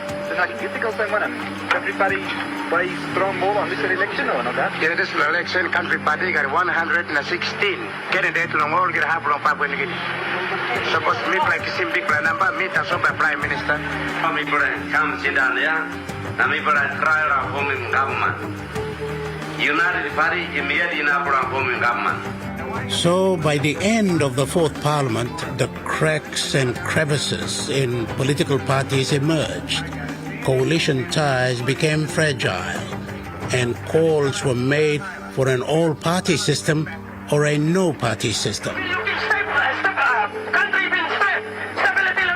What stood out in the 1977 election was the revival of party organizations, or so it seemed. For the first time, more candidates were endorsed and supported by major parties. They began to have an impact. But observers also noted that party influences were confined. Voting in towns leaned towards associations, and in rural Papua New Guinea, it was all clan-based. Forming government also became quite a challenge, as post-election lobbying became intense. Coalition mergers were not oaths of office, so members could move freely from party to party.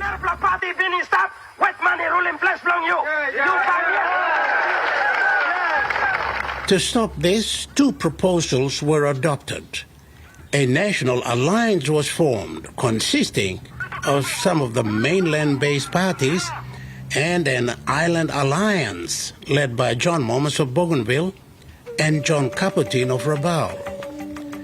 That led to a coalition of Pangu and the People's Progress Party with a total of 58 members, supported by a splinter group from the United Party. Michael Somare became Prime Minister for the second time. He was also made a member of the Queen's Honourable Privy Council that year, bestowing him the title, the Right Honourable. But as history would have it, the alliance was the calm before the storm for the Pangu-led government. On the other side of the aisle, there was infighting when the regional member for Chimbu, Yambaki Okuk, who had become leader of the revived National Party, also assumed the role of opposition leader. Big man. And big man, me talk about big man and me, you me. Me, now you remember. Since I entered the parliament and I came to meet Yambaki Okuk, he's the best I found that I can work with. A lot of people don't like him because he and I are very popular in, unpopular in many ways because of our roughness. These positions gave the charismatic Highlands leader a sense of invincibility as he wedged 3 separate votes of no confidences in the Somare government 6 months apart, but they all failed. The break, however, came in 1980 when John Caputin and John Momus withdrew from the Pangu coalition. Julius Shen moved his People's Progress Party out from that coalition 2 years earlier. The split in the coalition was owed to policy and personality differences. O'Cook seized that opportunity to move another vote of no confidence and named Julius Chan as the alternate prime minister.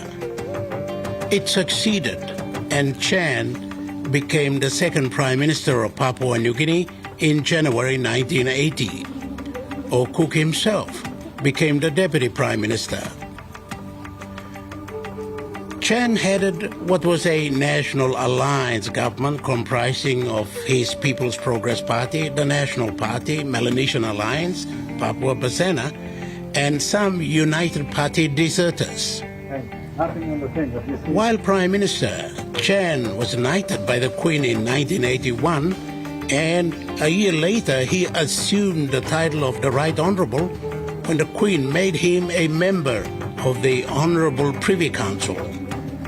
The Chan-O'Cook marriage held, but it was a relationship destined to disintegrate before the 82 elections. Chan and O'Cook had little personal empathy for each other.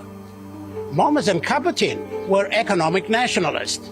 Papua Basena had little respect for Highlands leaders. It was a lethal political mix.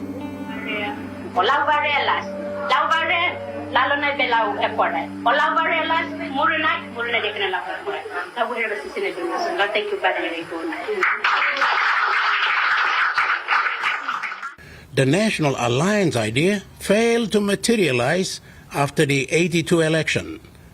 Pangu, on the other hand, had won enough to put together another coalition. But loud differences in party activities were noticed by observers. Nearly 60% of the 1,125 candidates were endorsed, at least by 8 political parties. In an overview of the elections by David Haggerty in 1983, candidates sought party labels, and also voters identified them in office after the 82 election, but cracks began to surface when, in 1985, Deputy Prime Minister Pius Wingti led 15 members away to form the People's Democratic Movement. Furthermore, Pangu suffered another split when an independent group emerged from within Pangu, led by the Mosby Northeast member Tony Siaguru. The group wanted to be an affiliate of Pangu, but after being refused, it formed the League of National Advancement. In November 1985, Pius Wingti became the third Prime Minister of Papua New Guinea, following a successful motion of no confidence against the Somali government. At 34, the member for Hagen Open became the youngest Prime Minister in the South Pacific.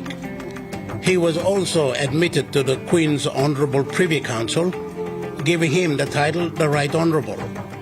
I want to thank all Papua New Guineans for putting myself and my team back into government again.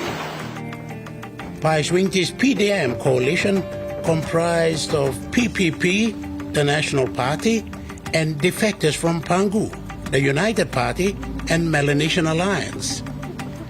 It was not smooth sailing for Wingti. He too faced ramblings within the coalition, but held on to the election in 87. One of the sad moments of the Wingti reign was the death of his senior partner and fellow Highlands leader, Sir Yambaki O'Cook, in 1986. Sir Yambaki was 41, knighted, and still a minister when he died from a suspected liver infection. A sense of loss gripped the country. Sir Yambaki was a polarizing figure whose leadership style was both raw and fearless, attributes that attracted admirers as well as enemies. His body was flown to provinces for the people to pay their last respects.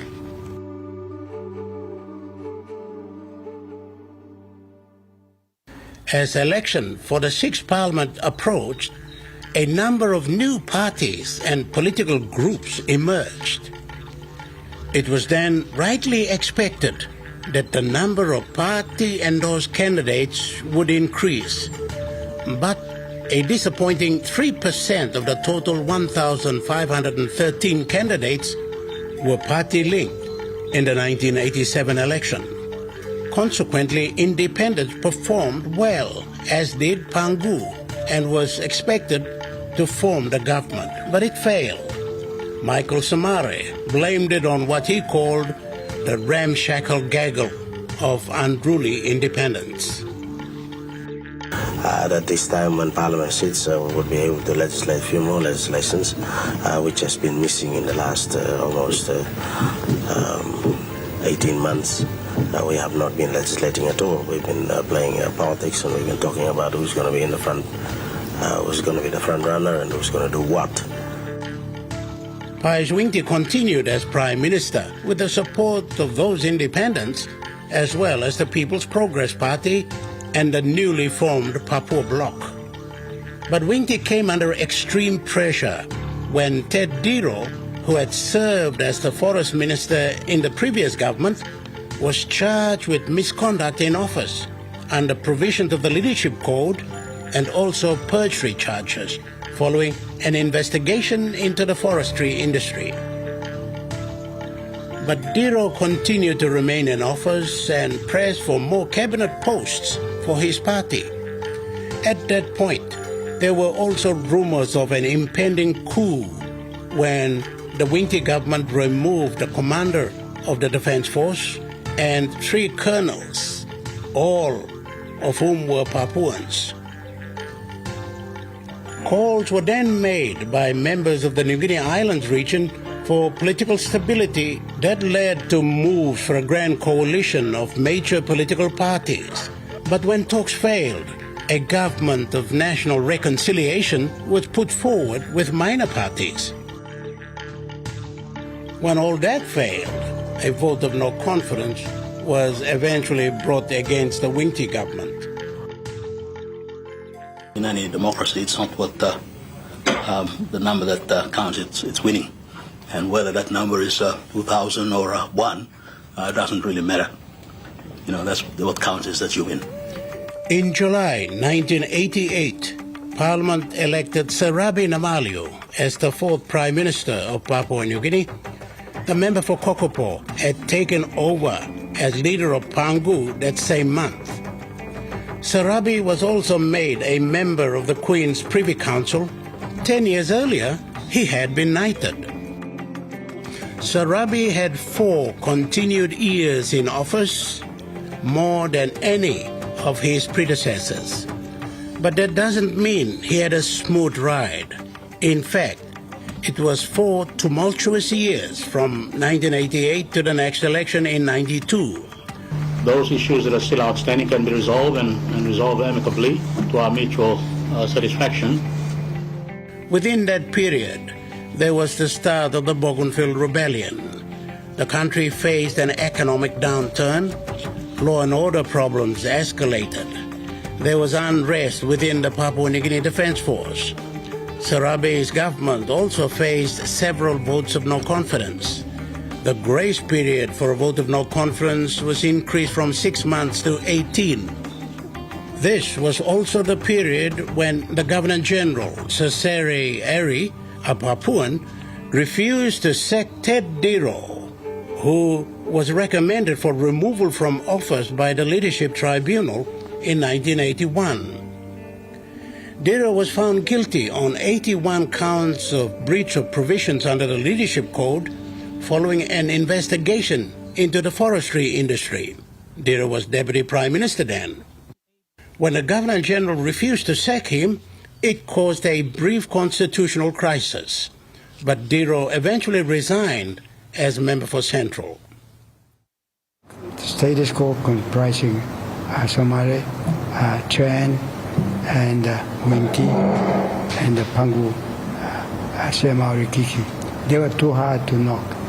And I started off being very rough with the Pangu party and the politics in general.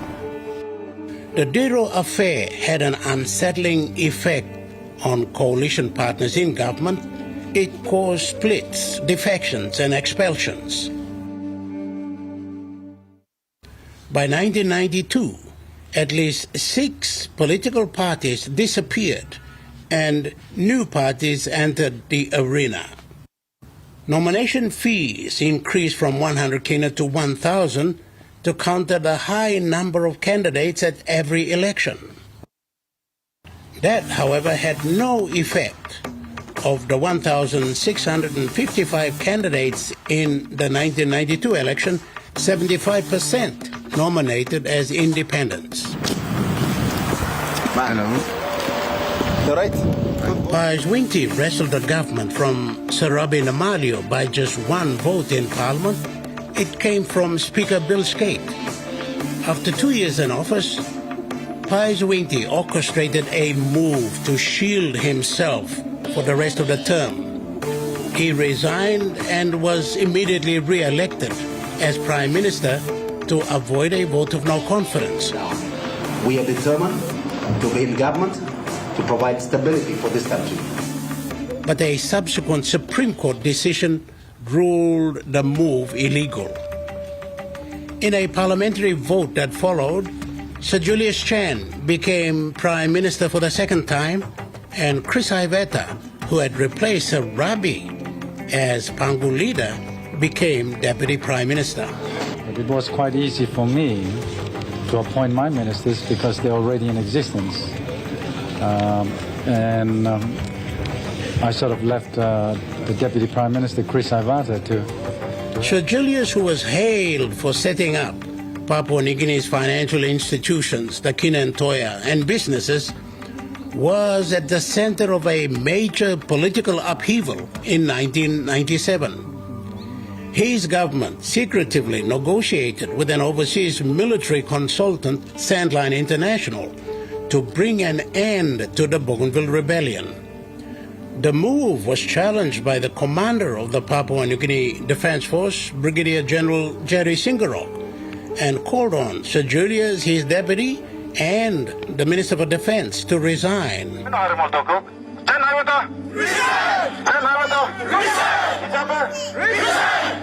It was a tense period for the country. Sir Julius stepped aside following an inquiry.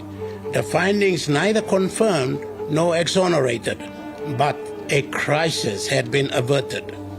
Will direct the Deputy Prime Minister and the Minister for Defence to step aside. I myself will step aside. There was a casualty, though. Sir Julius lost his Namatanai seat in the following 1997 election. The 1997 election for the 8th Parliament saw a proliferation of political parties. The People's National Congress came onto the scene, so did the Movement for Greater Autonomy, and among others, the National Alliance. The number of candidates also increased to 2,372. Over a quarter were listed as party attached. Independent numbers were also high. When the votes were counted, independents performed extremely well. The People's Progress Party won 16 and Pangu 13. The scramble for numbers to form government soon followed. There was also talk of a grand coalition of unity, transparency, and progress. Eventually, Bill Skate, the member for the National Capital District, emerged as the 5th Prime Minister of the country. Mr. Speaker, I'd like to offer my congratulations to Regional Member for National Capital District, Honourable Bill Skate, MP, our first Papuan Prime Minister. Skate led a coalition that included the People's Progress Party, Pangu, and PDM. Bill Skate also faced difficulties as Prime Minister, but unlike his predecessors, his problems were self-inflicted. He sacked his Deputy Prime Minister publicly at Jackson's Airport in 1997 when Chris Iveta, was there to welcome Skate back home from an overseas trip. And I've said Andrew Bynum. I think you people really set me up. No, bro, I haven't. In subsequent moves that went against the government, including a prolonged recess of Parliament, Bill Skate was forced to resign in July 1999. Skate was knighted by the Queen in January 2005. A year later, he died from a stroke, the first of the country's prime ministers to die.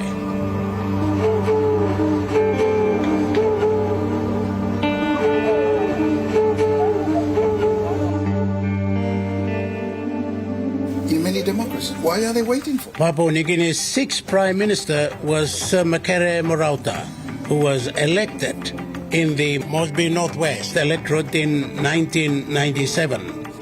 I accept the nomination with great pleasure.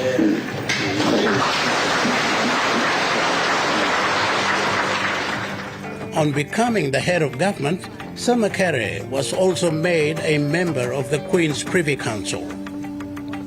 Sir Makere, a distinguished civil servant, he was the first National Secretary for Finance and credited for setting up the macroeconomic framework that underpinned Papua New Guinea's economic management for years on.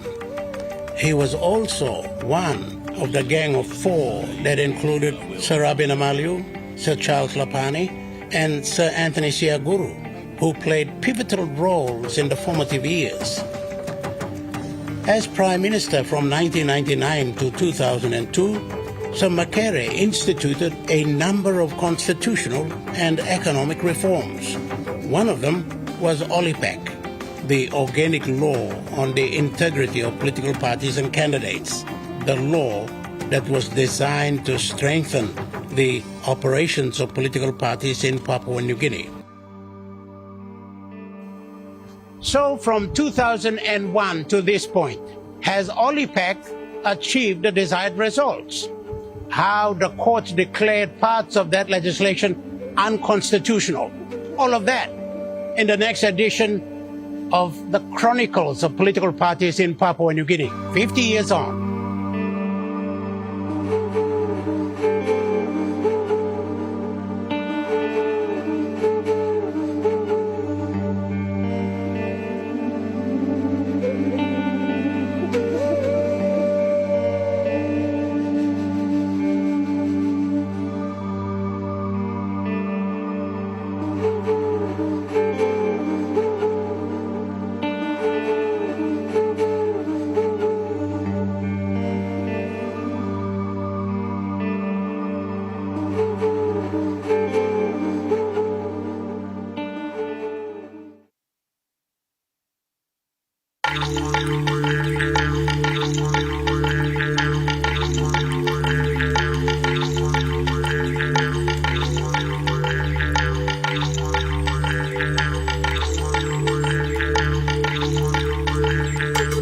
A lot of people in this country don't, well, we wouldn't be able to do it.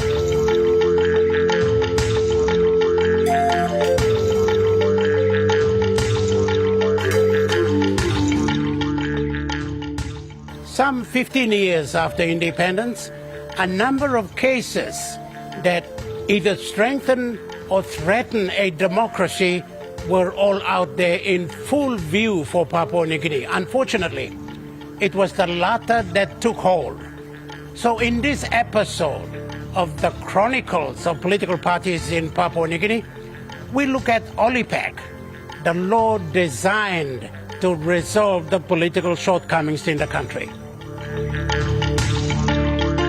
Well, I think the important thing there was the insistence upon the members of the CPC on consulting people around Papua New Guinea on preparing discussion papers on the different sets of issues that we had to address, and then looking very carefully at the responses to the discussion papers so that people knew that they were listened to. And that, I think, was relatively unusual for newly independent countries, that, you know, in the process of transition, metaphorically speaking, mean that the the British negotiated their colonial constitutions over the table, so to speak. The French just wrote them and sent them out, really, whereas in Papua New Guinea you had this extended period of close consultation in which, ordinary people at the grassroots level felt they were participating, and where the discussion papers that were prepared were intended to help them take part in the discussion. OLIPAC was enacted to counter the dissatisfaction and even criticism of the lack of social and economic progress in Papua New Guinea since independence. Section 145 of the Constitution allowed parliamentarians to move a vote of no confidence in government every 6 months, then every 18 months, now another 18 months if the first one fails. No government has ever served a full term of 5 years in the last 6 terms of parliament since independence. Government spend a lot of energy holding on to office rather than implement policies and deliver goods and services to the people. The politician in PNG is the leader not just to pass parliament and law in parliament, but also a leader in his society, tribe. After the first post-independence election in 1977 to the year of OLIPAC in 2002, 6 different prime ministers emerged, either after an election or through a vote of no confidence. They were Sir Michael Somare, Sir Julius Chan, Pius Wingti, Sir Rabi Namaliu, Sir Bill Skate, and Sir Makere Marauta. All the 6 prime ministers admitted they could not govern with confidence. How could they? Not when the political party system was fluid, allegiances fragile, backdoor politicking always threatened to topple the government, and the actors legitimized their actions as representing the wishes of their voters. Prime Minister James Marape at a Pangu Party fundraiser in June. You say you go to sleep at 2 o'clock. You wake up really early. How much of that time is given to Papua New Guinea, and how much of that, if not only a quarter, do you give to watching your backside to ensure that those who are with you are with you? Well, thank you, John. All of you see Pius Wingti's classical all-time reply in the last parliament. Pius Wingti did make mention that when he was prime minister, he was spending more time looking over his back and less time looking forward for the country. John, I want to be honest. I am blessed to have a solid bunch of leaders who exist with me in the Pangu Party ranks. Since 2019, we had our own bully beef experience. My brother and Deputy Prime Minister, he himself, I see my brother Robert Agorobe somewhere in the crowd. We would all end up in Robert Agorobe's place in that 49 days of maneuvering. We ended up in Robert Agorobe's place, bully beef being served, and I would be strumming guitar, and we just, cracking our jokes out there. Little did we knew, 49 days later, Willie met in government. And since then, we've been able to manage a core group in the belly of the party. What we find is that there is more weaknesses and more instability now than it was at pre-independence. The policies and political membership of the parties at that time, you will see that people were committed to a principle and an idea, and they stood on what they believed in. Today we have so many people floating from one party to the other, unprincipled. They don't stand for any sort of belief and agenda that they will contribute to nation building. There had to be a process to regulate the formation of governments after an election and ensure greater parliamentary stability. This gave way to the birth of OLIPAC in 2001 by the reformist Prime Minister Sir Makere Morauta. Our unity in our diversity has become the source of our strength. But in some areas, Papua New Guinea has not done as well as it should. Sir Makere took over as Prime Minister from William Skate in 1999. Those were difficult times. Before becoming the member for Mosby Northwest, Sir Makere had said corruption in Papua New Guinea had become systemic and systematic. As Prime Minister, he vowed to restore integrity into the public institutions. One of them was OLIPAC. This legislation stands out as one of the most important constitutional changes in Papua New Guinea since independence. Its broad objectives were to strengthen the political party system and help return stability and integrity to politics. We must now seriously look at how we're going to use this important national institution in building, in sustaining, in nurturing the system of government we have.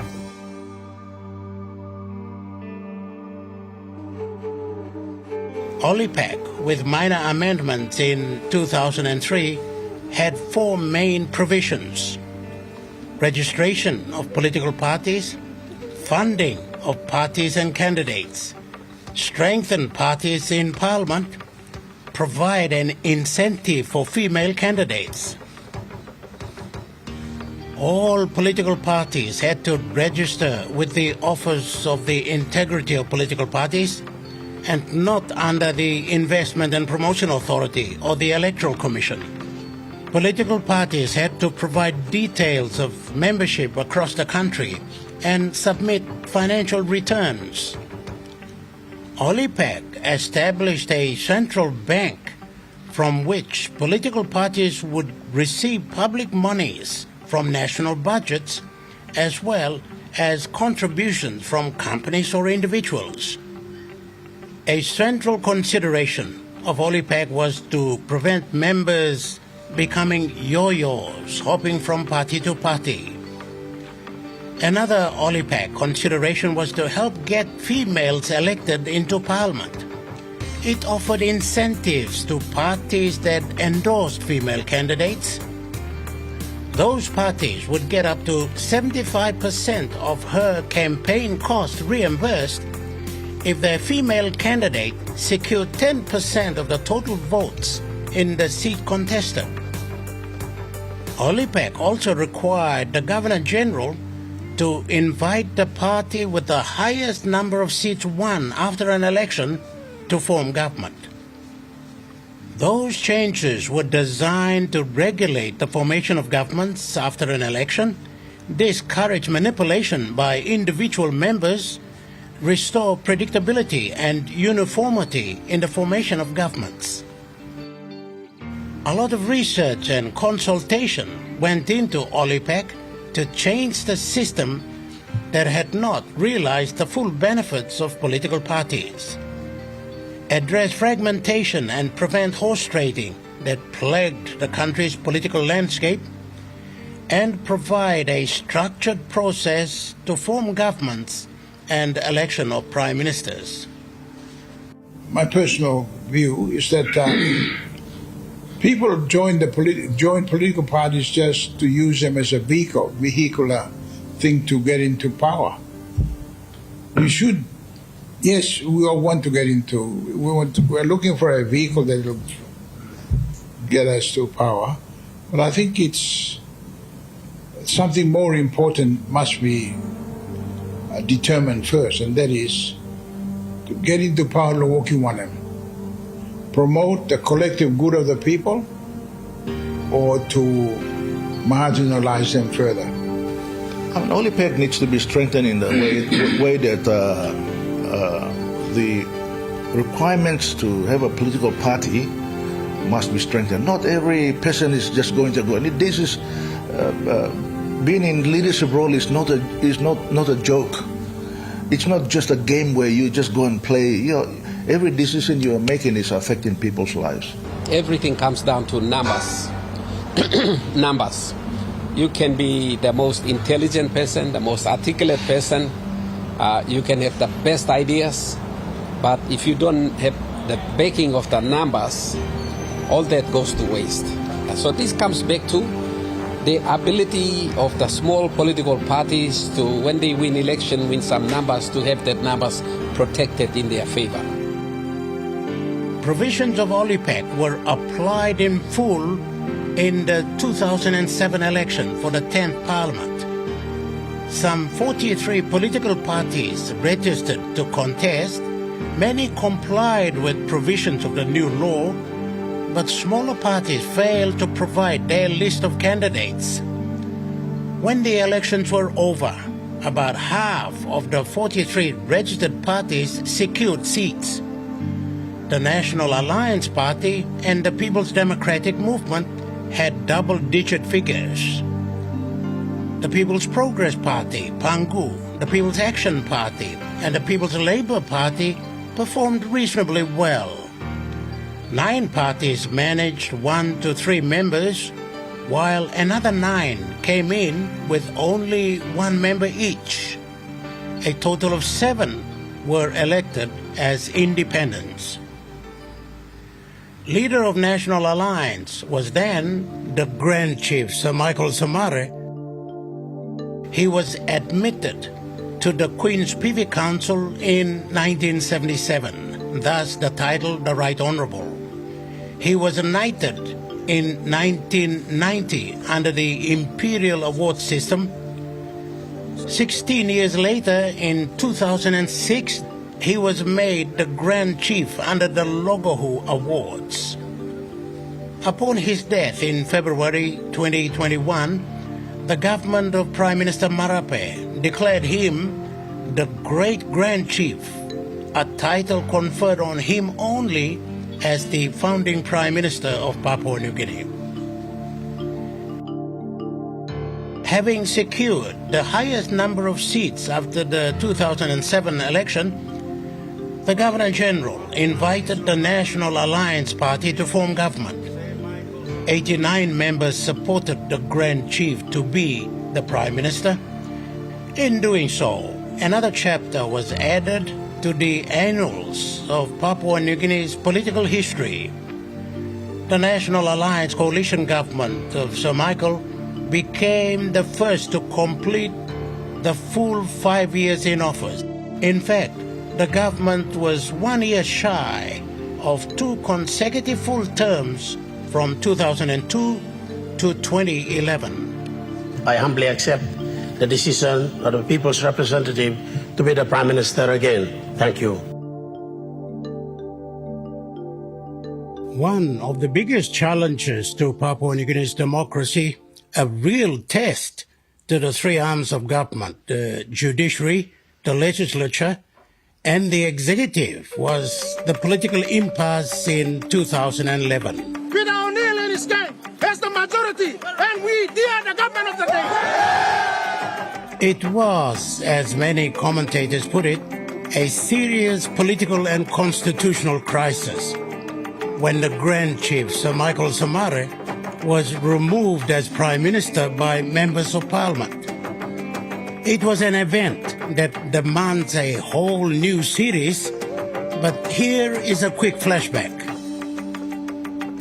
Parliament proceeded to elect the leader of the People's National Congress, Peter O'Neill, as the new Prime Minister in August 2011, when Sir Michael took extended parliamentary leave while recovering from heart surgery in Singapore.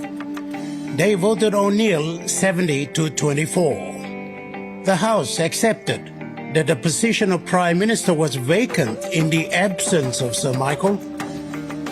The move split Sir Michael's own National Alliance Party.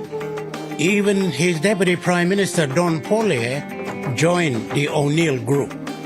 The other key players were the opposition's Vanimo Green MP Belden Nama and Speaker Jeffrey Nape. The whole event was described as a political coup. A subsequent Supreme Court decision ruled it as a violation of constitutional provisions and parliamentary processes. It further ruled that Sir Michael was still the legitimate Prime Minister. But neither side gave in as they moved to consolidate their positions using Papua New Guinea's governance structures, such as the head of state, police, the defense force, and even public servants. Amidst all that, and for a brief period in the country's history, Papua New Guinea had 2 prime ministers, 2 governors general, 2 defense force commanders, and 2 police commissioners. It was a recipe for disaster, but those who diffused the situation were perhaps the people. There were no mass demonstrations or unrest. It is also thought that the immediate national election in 2012 may have shielded any fallout from the political impasse. Peter O'Neill returned as Prime Minister after that election.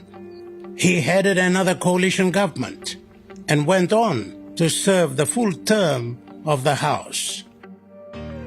While that is remembered, little attention was given to another significant move that will no doubt be part of Papua New Guinea's political conversation for some time. The move was made by Sir Michael.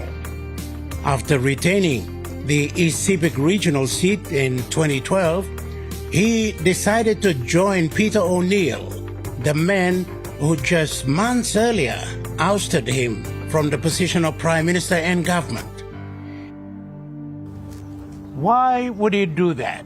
Was it power in the twilight of his political career? Power when he himself was power? Or was it something else? That he did not want to leave the country divided, torn apart, when he himself was the reference point on unity. Even with that, and given the recent political ramblings over laws governing the votes of no confidences, who will relinquish political power for the sake of order, peace, and unity? The founding director of the National Research Institute of Papua New Guinea, now an emeritus professor at the Australian National University, Ron May, makes one observation. In his recent book, State and Society in Papua New Guinea, Professor May writes, "Will 2011 and 2012 be the rise of a new type of politics in which the legislature, the judiciary, and ultimately the rule of law itself become hostages to whoever has the majority in parliament?" After years of watching Papua New Guinea, I don't have any easy answer to see how we can rectify this. We need people to have a better understanding of how political parties work, both outside of Parliament and within Parliament.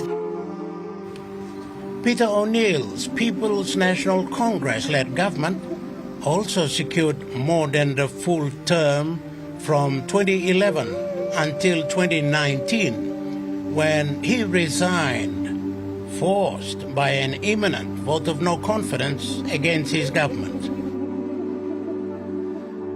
A Pangu-led coalition took over government, and James Marape became the 8th Prime Minister in 2019. He has served 6 years and remains the incumbent. And so Pangu, take it from me, will be around when you and me are long gone. For the first time since independence, there had been some stability in government. Much of that is owed to Olipec. Another of the Morata government's reforms was the shift in the electoral system from the first past the post to the limited preferential voting. This was enacted in the belief that it would reduce the number of candidates, ensure the election of widely preferred leaders, and prevent election-related violence. Debate continues, though, today over its effectiveness. At the heart of OLIPAC was Section 63, where members who support the government after an election could not withdraw in subsequent government legislations or a vote of no confidence. Western Province Governor Bob Danaya challenged provisions of OLIPAC that restricted members' rights to movements. The Supreme Court ruled on 5 central issues: the right to choose a prime minister after an election, the right to vote for a prime minister in a vote of no confidence, the right to resign from a political party, the right to vote freely on national budgets, and the right to vote to enact or repeal a constitutional law. The 5-judge bench of the Supreme Court, chaired by the Chief Justice Salamo Injia, upheld the challenge. It ruled that any change in the organic law must be to regulate and not to prohibit members of parliament from their constitutional rights. The court also ruled that other sections of OLIPAC remain intact. When the Supreme Court ruled 12 major operation sections of the organic law unconstitutional, we went back to square one again. So this is where we are now. And we have been working on the revised organic law since 2011.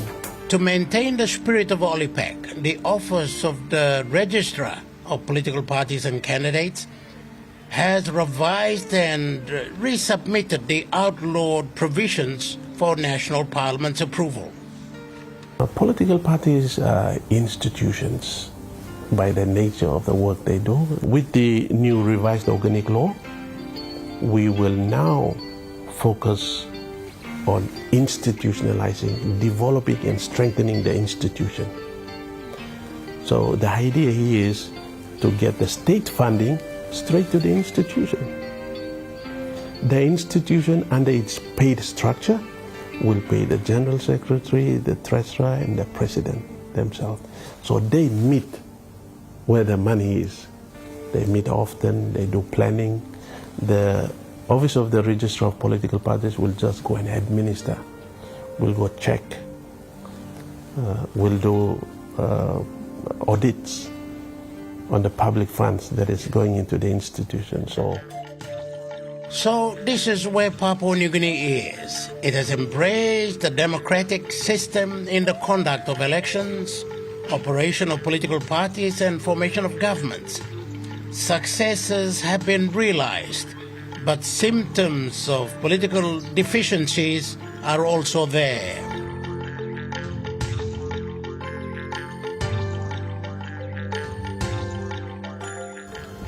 In the next edition of the series, we look at the way forward, how the Office of the Registry of Political Parties is working to ensure compliance, uniformity, and results. That's in the 4th of the 4-part documentary series, The Chronicles of Political Parties in Papua New Guinea. See you then.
In a perfect parliamentary democracy, political parties are always the front line in the search for ideas that can be turned into policies that can become the basis of legislations and laws that meet the development aspirations of a country and people.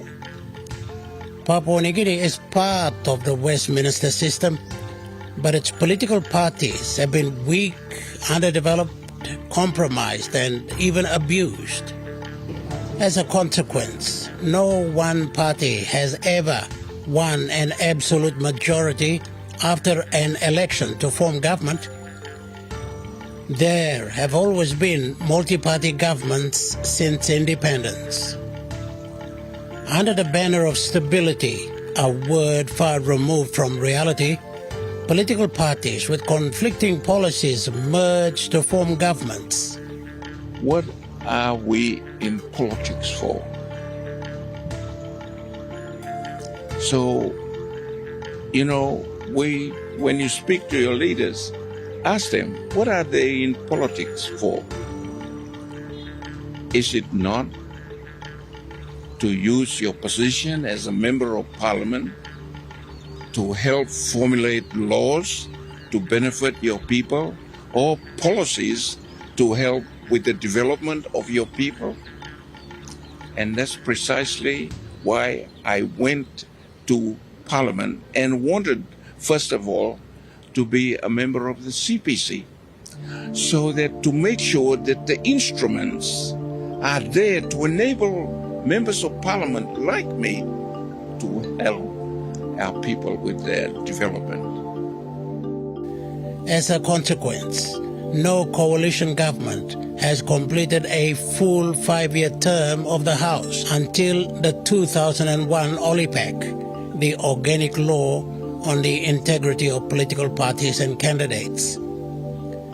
The election that soon followed in 2002 saw the return of the Grand Chief, the Right Honourable Sir Michael Samare, and his National Alliance Party. Not an absolute majority, but in coalition with other parties. Even then, Sir Michael served a full 5-year term as Prime Minister for the first time, and even 4 more years of the next term.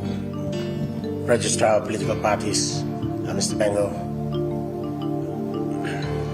distinguished friends, ladies and gentlemen, it gives me, members of the media, it gives me great pleasure to receive this invitation, Your Excellency.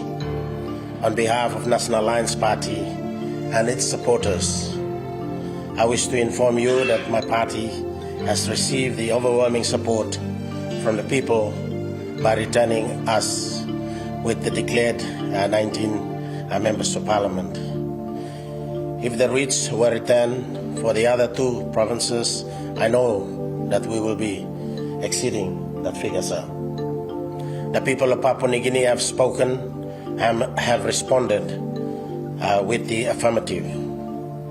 I have stated the process of talking with the other political parties of like-minded and policies with the view to forming a new government. There will be a government of coalition parties in alliance to make a difference for this country. I will endeavor to combine youth and experience to provide a stable and credible government for our people. Once again, sir, I thank you for this invitation. I wish also to thank the people of Papua New Guinea for their confidence and support to the National Alliance Party. Thank you, ladies and gentlemen.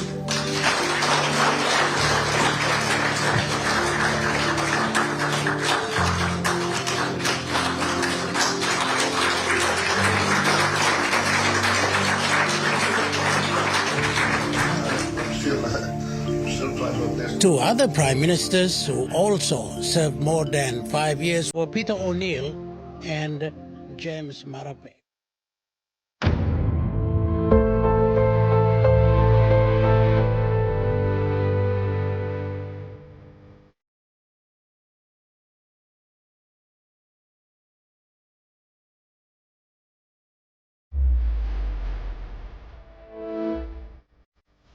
And there was the Chronicle of Political Parties. We'll continue with that program a little later on, but you're live back in the studios at TV1. We are going to cross to Waigani, to the National Court Complex, where His Royal Highness, the Duke of Edinburgh, Prince Edward, is going, or is there to visit the courthouse and also unveil the plaque.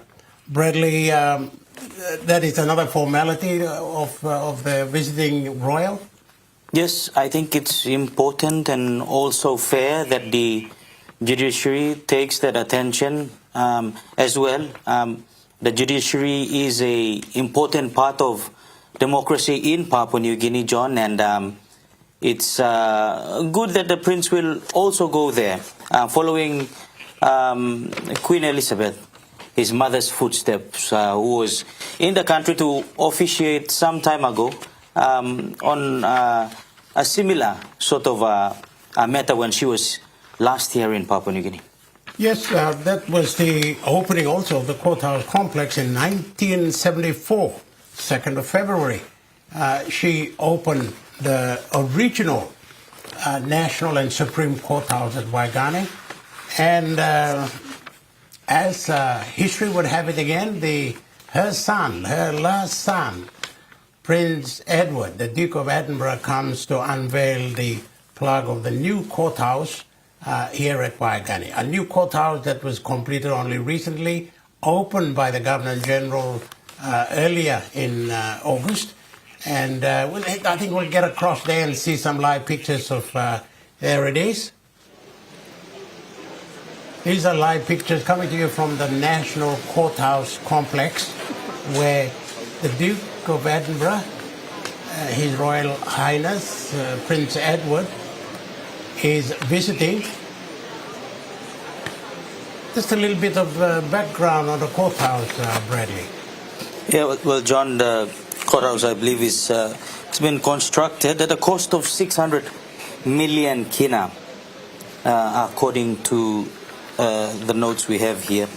And the construction began as early as 2017. But John, I was there as a reporter covering the groundbreaking ceremony, I think, some time ago, earlier than 2017 for that matter, when the then governor, the then Chief Justice Salamo Inja was still responsible for the judiciary here in Papua New Guinea. And these are pictures now of the interior of the courthouse and the new building that has got up. And the exterior as well. And it is a building. In fact, it is one of the signature buildings of government at Waigani. I mean, the National Parliament, of course, who could beat that? Which building could beat that? But right next to it is the National Courthouse complex, built, by the way, by the China Railway Construction Engineering Company, the China Railway Construction Engineering Group. And it, as you say, commenced in March, construction commenced in March 2027, but I think it was delayed over funding and by about 6 months. Yeah, John, that was in 2017. Right. And eventually when they got it underway, things began to take place, and the complex was eventually constructed, and it is quite a sight. And if you look at it from drone shots or from vantage points, it's quite an attractive building, quite a building that makes a statement about, I guess, fairness, about law and order, and about the judiciary. And the Prime Minister made reference to the judiciary at its Meshitet on Independence Hill at the flag-raising ceremony this morning, that the judiciary has been very vibrant, very independent of the other three arms of government, the legislature, the parliament, and the executive, the government. And yes, it's held together. It's been one of the fundamentals of our democracy. We have many fundamentals that hold the country up as posts. Fundamentals in all the departments. All the departments are fundamentals too. But as we progressed over time, these fundamentals may have not been as strong as they should be. But I believe that the courts and the legislature and even the media has been strong enough. They've become the fundamentals really to hold the country together. And John, it's taken at least 12 years to complete the building. Better late than never, they say in this country. Oh, absolutely. Absolutely. So here is another important day when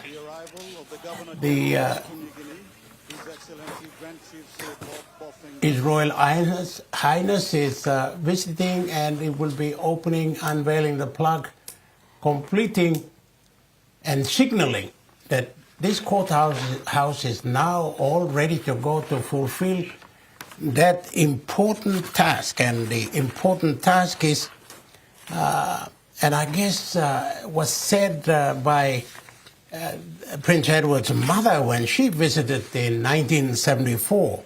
Her remarks to the then Chief Minister, Saburi Kidu, at that time was, she said, "Chief Justice, like you," and that's her quote, "like you, I hope Papua New Guinea judges will soon be working in this building, that it will always remain an impartial court and a guardian of the rights of individuals." That's end of quote from her. These words were spoken some 5 decades ago, and I guess they continue to resonate with clarity and relevance. To this point, they reflect not just the hope of a constitutional monarch, but the fundamental principles upon which our judiciary was built on: impartiality, independence, and the sacred duty to protect the rights of every individual.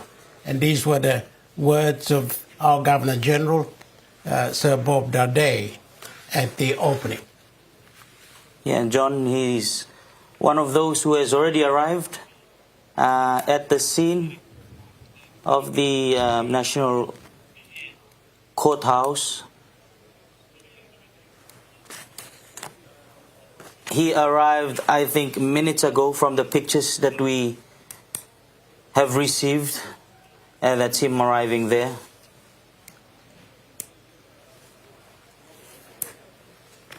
And of course, the Governor General plays an important part in should I say, the democratic process in Papua New Guinea. He's the head of state. A man where also we kiss him blessing long form him government, natu long kiss him new chief justice too. Country is go long. This big man long yumi inside long country, a man where mark him queen long kiss him display blessing. John. Yes, his duties are more of ceremonial. Than anything else, and I think reaffirms how we are aligned or linked to the Commonwealth and linked to the principles of democracy, and that we live and adhere to them. So that's how it is, that's how it was, and that's how it will be for as long as we're a country.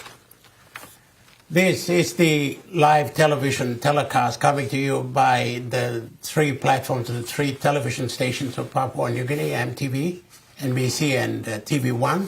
We bring these live telecasts to you. We did that. The early part was the flag-raising ceremony at Independence Hill this morning, where visitors, dignitaries who've come from other parts of the country, within the region, far abroad, and also within Papua New Guinea as well, who've come to witness this flag-raising ceremony at Independence Hill. That was done with the Prime Minister making a very emotional, if not very pointed speech about how we've come, where we are today, and where we should be headed.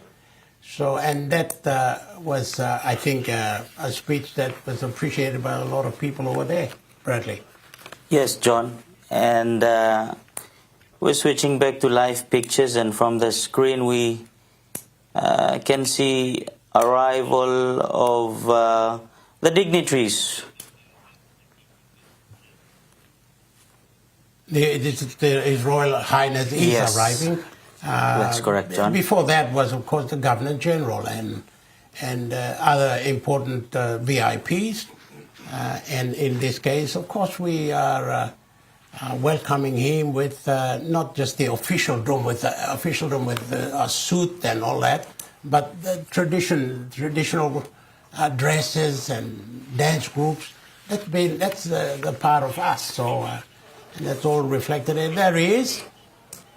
He is reliving an act that his mother performed in 1974 when she opened the first National Courthouse. And here, His Royal Highness is being accompanied by the Chief Justice of Papua New Guinea at this moment. So, and then getting a rousing welcome as well. Let's get some natural sound from the Courthouse complex over there, the arrival of His Royal Highness.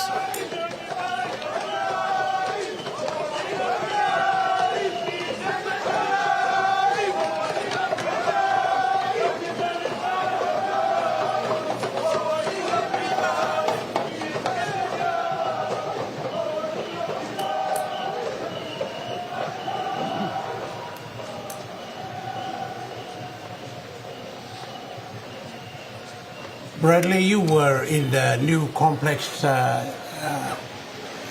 this is inside in the courthouse building itself. Yeah, John, it's quite a very fascinating building of modern style architecture, and you can see that. I actually went into the holding block in there, the cell. It's quite comfortable if you're a convict because you can stay in there. It's quite very comfortable there. A master of ceremony has spoken, so let's see if he's can give us a varied account of the visit by His Royal Highness.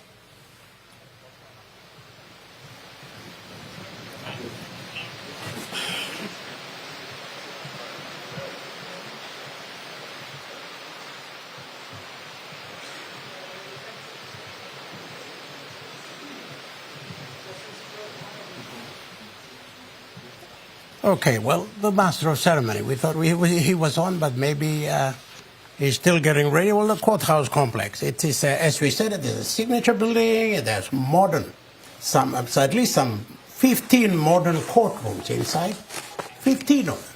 So, in other words, 15 cases can be heard simultaneously with 15 courtrooms in there. We have 31 judges' chambers, and the complex also includes administrative function areas, court registration, judicial database storage, and a courthouse fitted with modern technologies as well, as a reference to the history of courts in the country. As a modern facility, it's also fitted with the state-of-the-art ICT. So you have cameras also installed there, so very modern.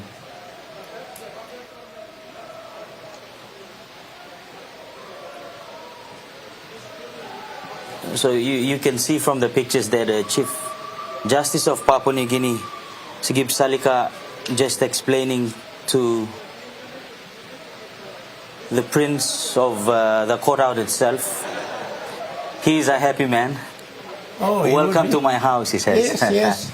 It's something that the late Saburi Kidu would have done at the arrival of Her Majesty, the Queen, in 1974. Yes, of course. Now Chief Justice Blomibla working for Pignini Blong Queen, last pla Pignini Blong, the Duke of Edinburgh, Prince Edward.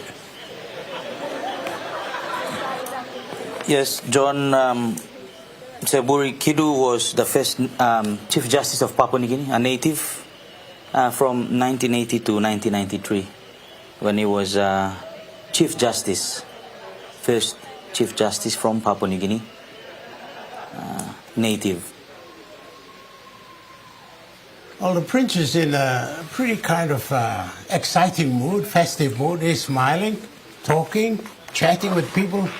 The rest of the engagements have been more formal. No time to interact, I suppose, with people.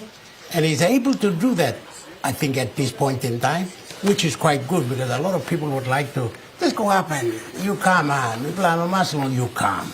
Why not? That kind of greeting that we give to people of Papua New Guinea, and they will go up and even hug him. But that, of course, protocol won't allow it, security won't allow it.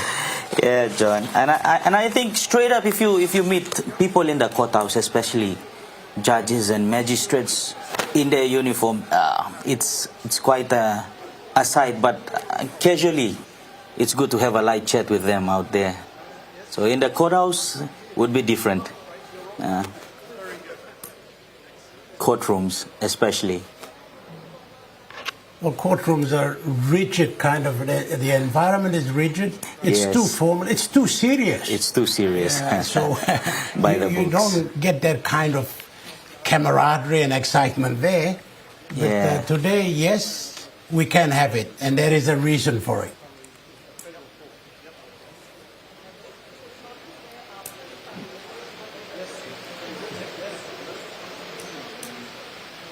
Live pictures coming to you from the National Court Complex here at Waigani in Port Moresby. The unveiling of the plaque by His Royal Highness Prince Edward, who has visited us to be part of our 50th Independence Golden Jubilee Anniversary celebrations. And he was part of the flag raising ceremony this morning at Independence Hill, just a few meters across from where he is right now.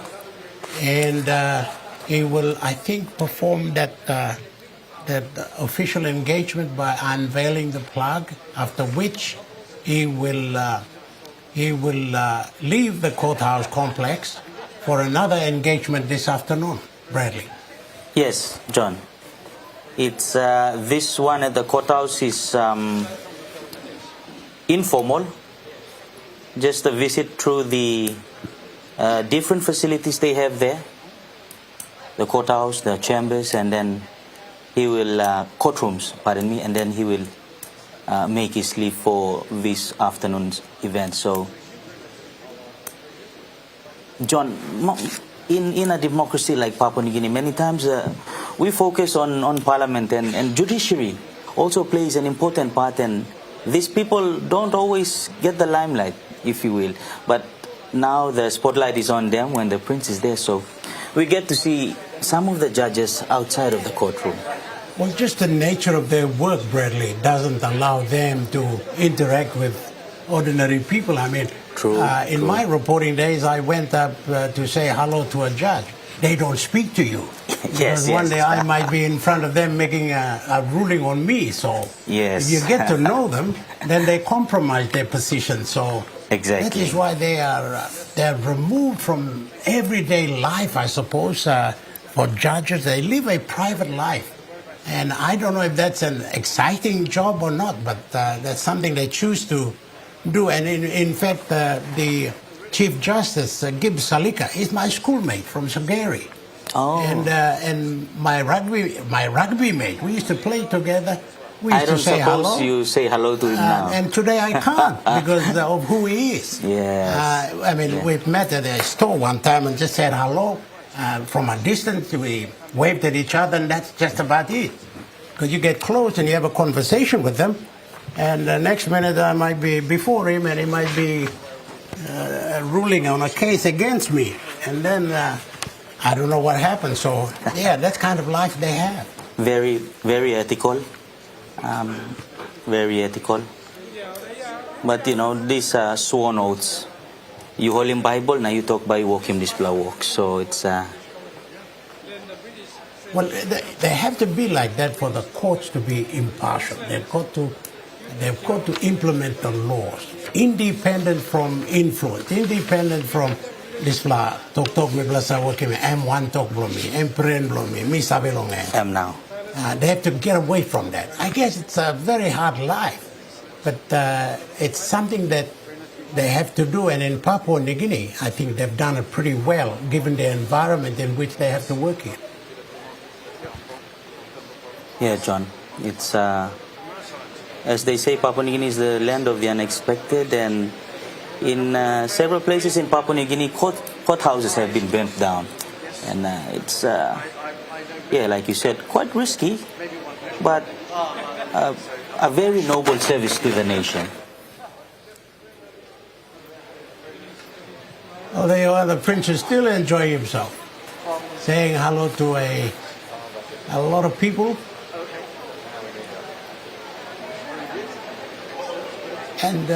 And for some of them, it's a rare opportunity to get up that close to a prince. An opportunity that probably they wouldn't otherwise have anyway. Some of us just read on the fairy tale books about royalty, prince and princesses. They have the opportunity to see a prince up front and close. So it's like a child going back to the real fairy tale or tales or books, if you will. So a good light moment there with those who are gathering at the Courthouse. This, of course, is not a formal event, John. No, and that is why how you see it there is how that is. Not formal. It's relaxed. It's almost informal. Although being there is a formal part of his engagement, but having the opportunity to mix and to have a chat with people, it's a rare opportunity right there.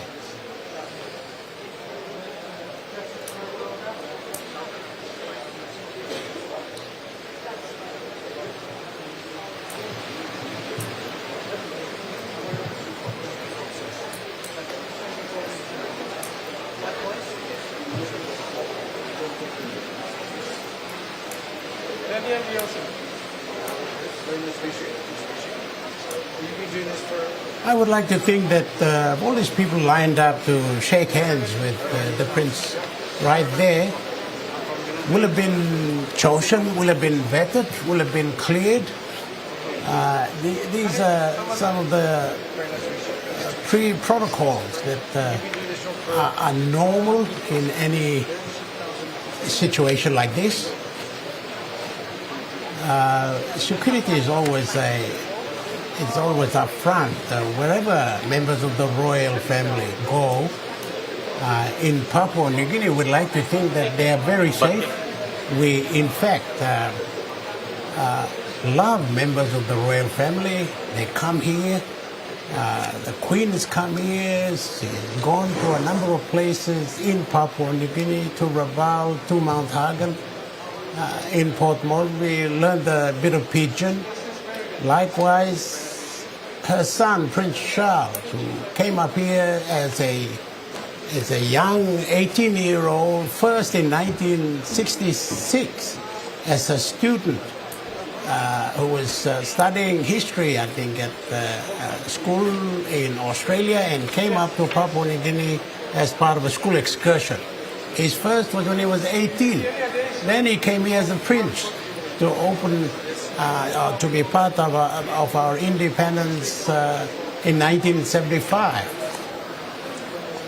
when we had other leaders who were here, particularly the Australian Prime Minister, Gough Whitlam, and the Australian Governor-General, Sir John Kerr, other leaders, Pacific Island leaders. I think Ratu Sir Kamese Samara, Fiji, was also here. He ended up going to Wewak after independence to play a round of golf with our chief, Sir Michael Samari, the Grand Chief Sir Michael Samari. And of course his other brother, Prince Andrew, also visited Papua New Guinea, and Susablong M2, Princess Anne. That's correct.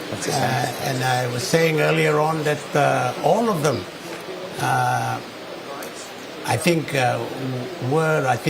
given a few lines about Pidgin, and they spoke Pidgin here. I still think that the Duke of Edinburgh will end up speaking a little bit of Motu or Pidgin before he leaves our shores. Yeah, in a land of languages over 800, that's quite a challenge, but at least those main languages would do. And John, looking at the pictures there, the Prince is meeting with not only the judges but also court officials there who work tirelessly to help the judiciary function.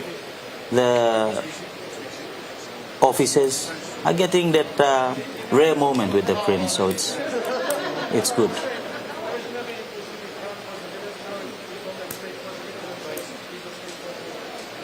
If he's not being given a crash course on our history, our judiciary here, then he might be hearing about individuals, where they come from and who they are and all that. And it seems to be a fun moment right there.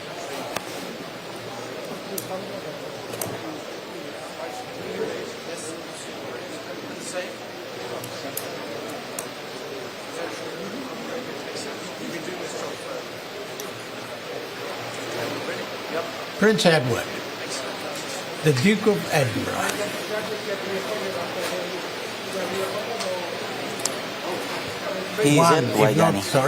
One, if not the most important visitor to our celebration. Yes, John. One of many dignitaries who are in the country for our 50th anniversary celebrations. That new court complex was opened last week Wednesday, John, here in Port Moresby on the 10th by the Governor General, and I think from the news that we've been seeing, good speeches and challenges also coming from the Governor General to our citizens, the judiciary, and for us to follow the rule of law.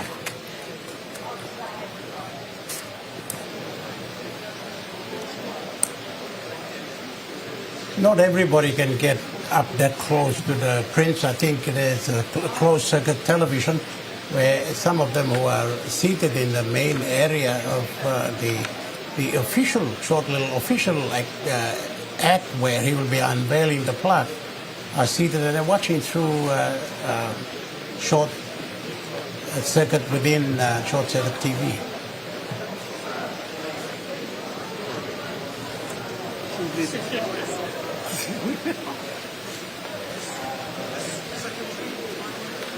Some of these court officials or the public servants, departmental heads, some businessmen,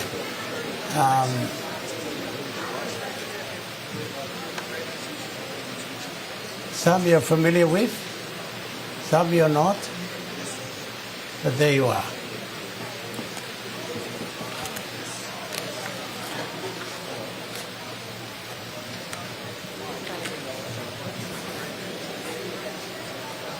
Pictures coming to you from the National Court Complex in Port Moresby, where His Royal Highness the Duke of Edinburgh is paying a visit to the National Court Complex. It's a new one we had built and had just been opened, and he will go to unveil a plaque, just completing the formal part of opening the complex, and for court cases to proceed now.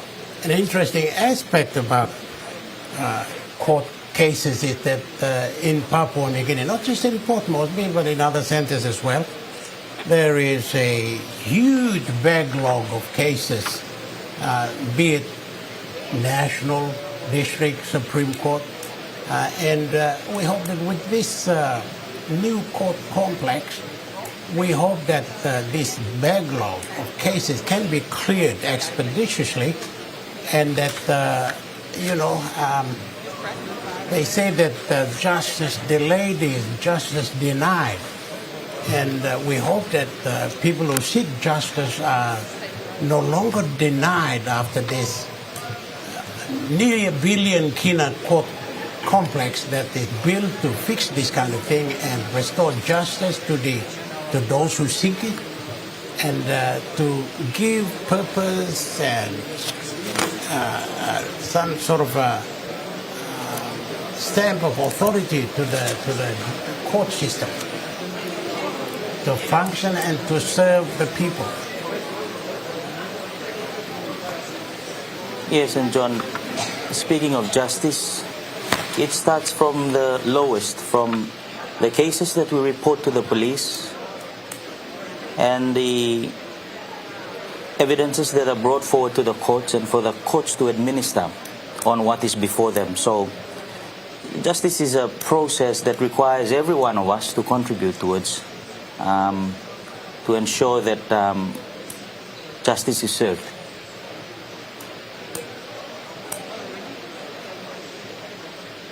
It's been a good 15 to 20 minutes of His Royal Highness having the opportunity to exchange with a lot of Papua New Guineans and visiting VIPs from other parts of the world who are part of our celebrations here, marking our 50th Golden Independent Jubilee celebrations. This is the day, the 16th of September, 2025, 50 years on, when independence was declared on this day 50 years ago.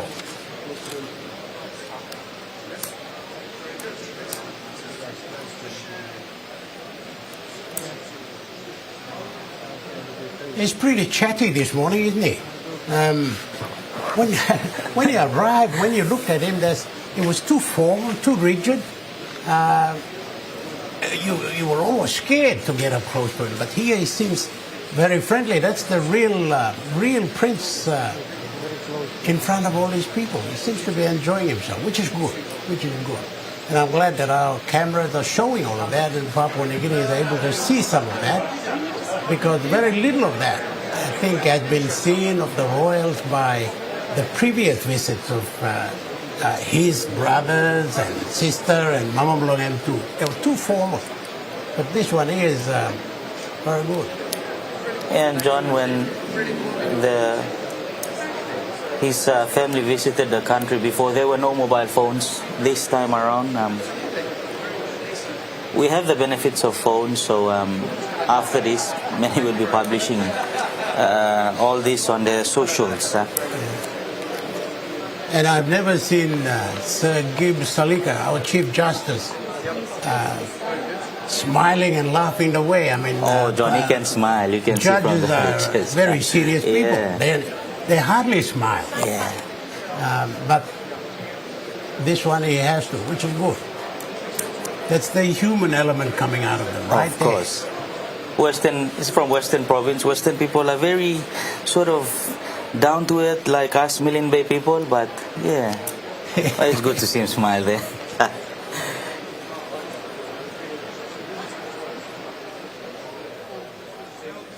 I would have thought that there would be other judges there as well. I'm sure there are. You probably would only recognize them with their formal judge habits, the thing they wear when they sentence you. You wouldn't want to face them in those moments, but out here casually, it's good. It's good to see these pictures.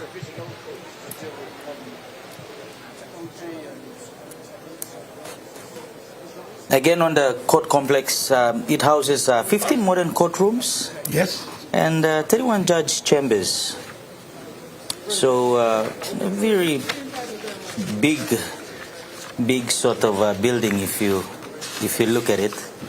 A very modern one from the pictures that we've seen from the top. Well, there's the camera going for a little walkabout on the side.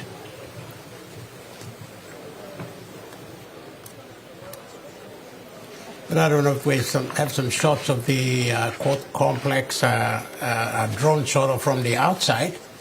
To have a look at that, and it's adjacent to the National Parliament building, and it's quite a sight. And then the Independent Boulevard that stretches all the way to Waigani Drive, that is the government, the officialdom, the formal part of Waigani, I guess, the nerve or the heart of government. And then, of course, you have the central government building. There it is. That's the picture of the courthouse right there. And, of course, the center of authority, substance, purpose. It's almost like a hotel, just looking at it. Very fancy. There you are. That's how it looks. That's our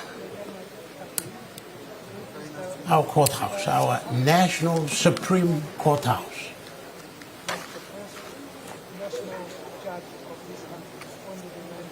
And of course, the old courthouse is not going to be neglected or dismantled.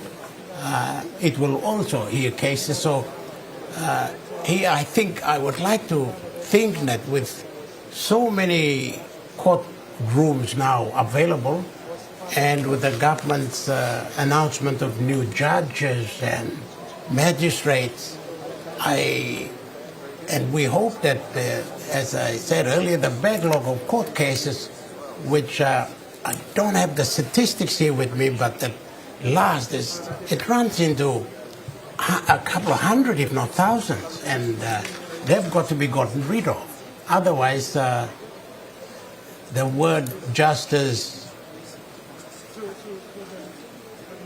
has to be seen to be served on people who claim it, who want it.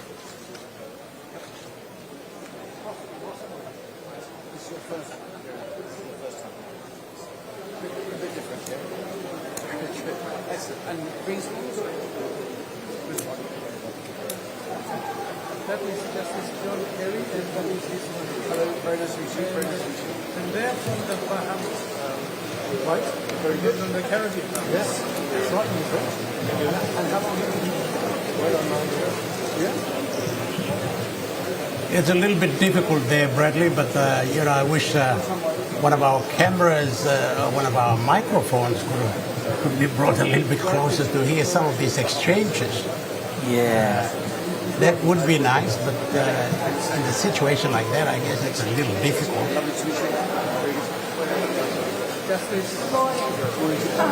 Speaking to the judges there. A moment.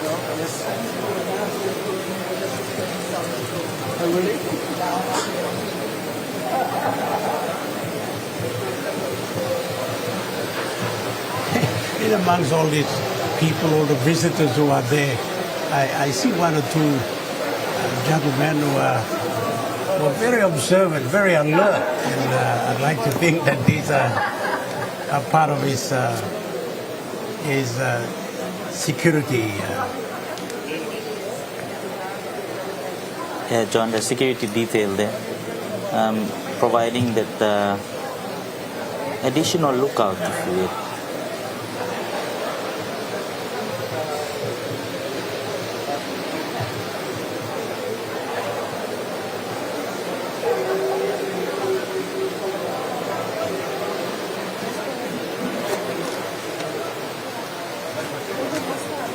After this, I guess you will have a little bit of rest, like all of us, and then for the big spectacular this afternoon at John Guy Stadium.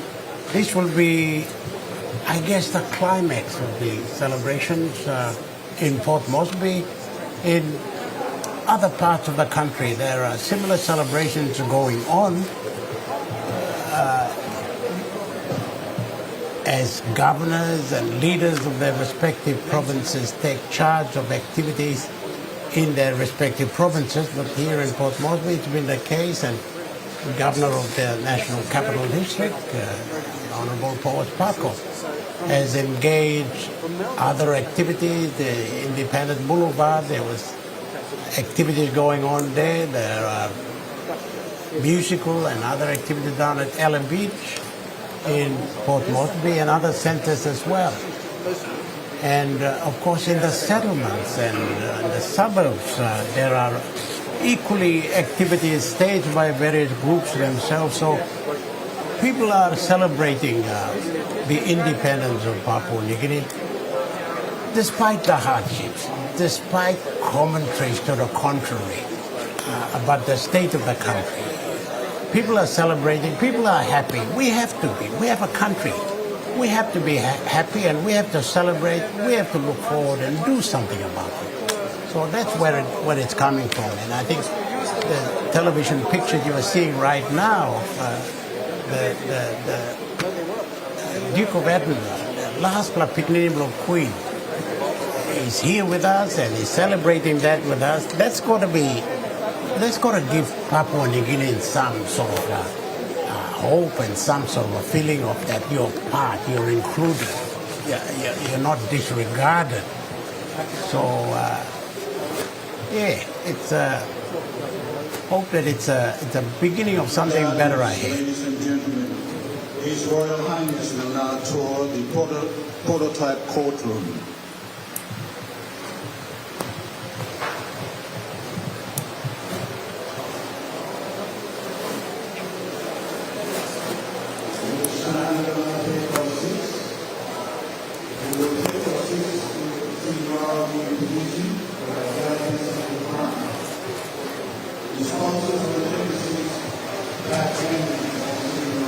His Royal Highness is now being given a inspection of the various courtrooms and the various sections of the court complex and their functions. Is being given a guided tour almost of this.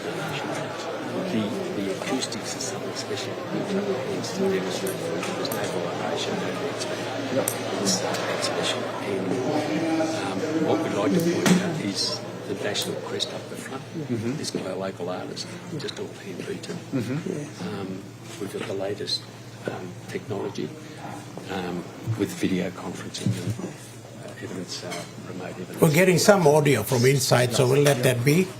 That's the great change in these days. Is the addition of all that sort of electronic evidence and the ability to have electronics, especially in a country like this where you've got people scattered. Oh yes, all over the such big distances. All over. There's everybody just lives scattered, like subsistence life. Yeah. They live there on their So if you've got the ability to be able to do it remotely, so that people don't have to try and then. Some of it just inaccessible. And that is why we still maintain the office of our Governor General as now the King's representative here. And that is an important institution in Papua New Guinea. That is one of our uniting factors of the fact that we still have links with England. Well, importantly, because presumably you're carrying out the justice in the name of the King. Yes, that is right. And that is what holds Papua New Guinea together as a uniting force. And we do that with enthusiasm and compassion. We do that, and to ensure that the King's laws, now it's King. We're so used to Queen. We're so used to Queen in many times. And so this country is blessed with the fact that we have connections with Buckingham Palace, with now King. Used to be Queen Elizabeth in my lifetime, but now it's also now King Charles in my lifetime as well. Your Highness, I'd like you to meet the national project architect of this building. Very good to meet you. Good to meet you. Great. One of the architects of this building. Right. And so he played one of the major roles in ensuring that this building was built according to what we had planned to do. Yeah. His role has been very important in and adapting in that time. Because you started it sort of 8 years ago. That was before the pandemic. Yes. Which means that all the electronic evidence was. I mean, that was a pipe dream. Yeah. Yeah. No, because it was only that pandemic that really forced the catalyst to move into that digital age. So you then had to start adapting all your plans. Certainly. Yeah. When you see the That's all Papua New Guinea hardwood, timber. That's all Papua New Guinea hardwood. We were not going to compromise with lesser quality timber or wood. The builders did ask me whether they could put something else, masonite or whatever. I said no, I'm not compromising the quality of this building with masonite. I'm putting proper hardwood, and that is proper Papua New Guinea hardwood. Quilla and teak and rosewood. Yep. Given the abundance of it in Papua New Guinea, manufacturers couldn't process it fast enough for the contractors, so that was part of the delay. Plenty of materials, beautiful rosewood and Quilla, and the tradesmanship in the fit out is just magnificent. Really happy. It's just good. And the product, we are so excited about the project. It's brilliant. And how many courts have you got here now? There's 15 courts, including the Banco court, which I haven't got time to look at today. No. The 15. So what is a Banco court? That's the ceremonial court. Okay. Banco court is usually lawyers, everybody refers to it as, lawyers refer to it as the Banco court. But that's where the ceremonies take place, appointment of new judges. So judges appoint. Yeah. So that is the biggest courtroom. That's the in this building. The number one, right? Okay. Yeah, you can see the size of the bench here. You're all honest. The one at the Banco court can seat 40 judges. Really? 40. Yeah. God, that's very But no, that's not pretty intimidating for anybody. It's not getting there. It's not getting there. And when you have seen your courts in the at the inns or in London. In London, I've seen those, and I'm saying, well, I think we have a better court than yours. Well, ours, the problem is ours are very old. Oh yeah, they're old. Yes, they were built. They're built for the occasion at the time. Way before, and that's the problem. It's changed. It's evolved, which is what it should do. But it's quite difficult to then. Yeah. So, but very good, excellent. Yep, absolutely. Yep. Yeah, sure. Yeah, sure.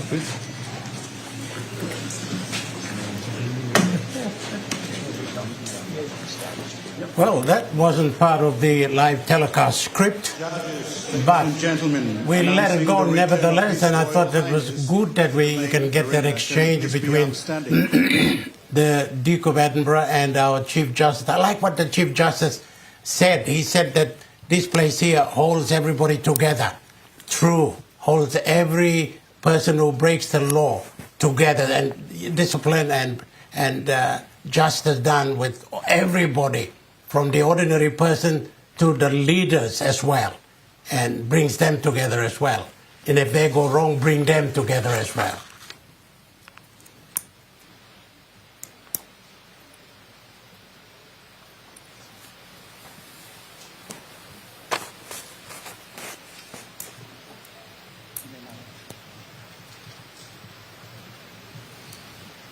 That'll be the formal part, the unveiling of the flag. You may now be seated. Okay, Master of Ceremony. Ladies and gentlemen, for the welcome address on the royal visit of the Waigani National Court Complex, I now invite the Chief Justice of Papua New Guinea, Segibuma Gibbs Salika.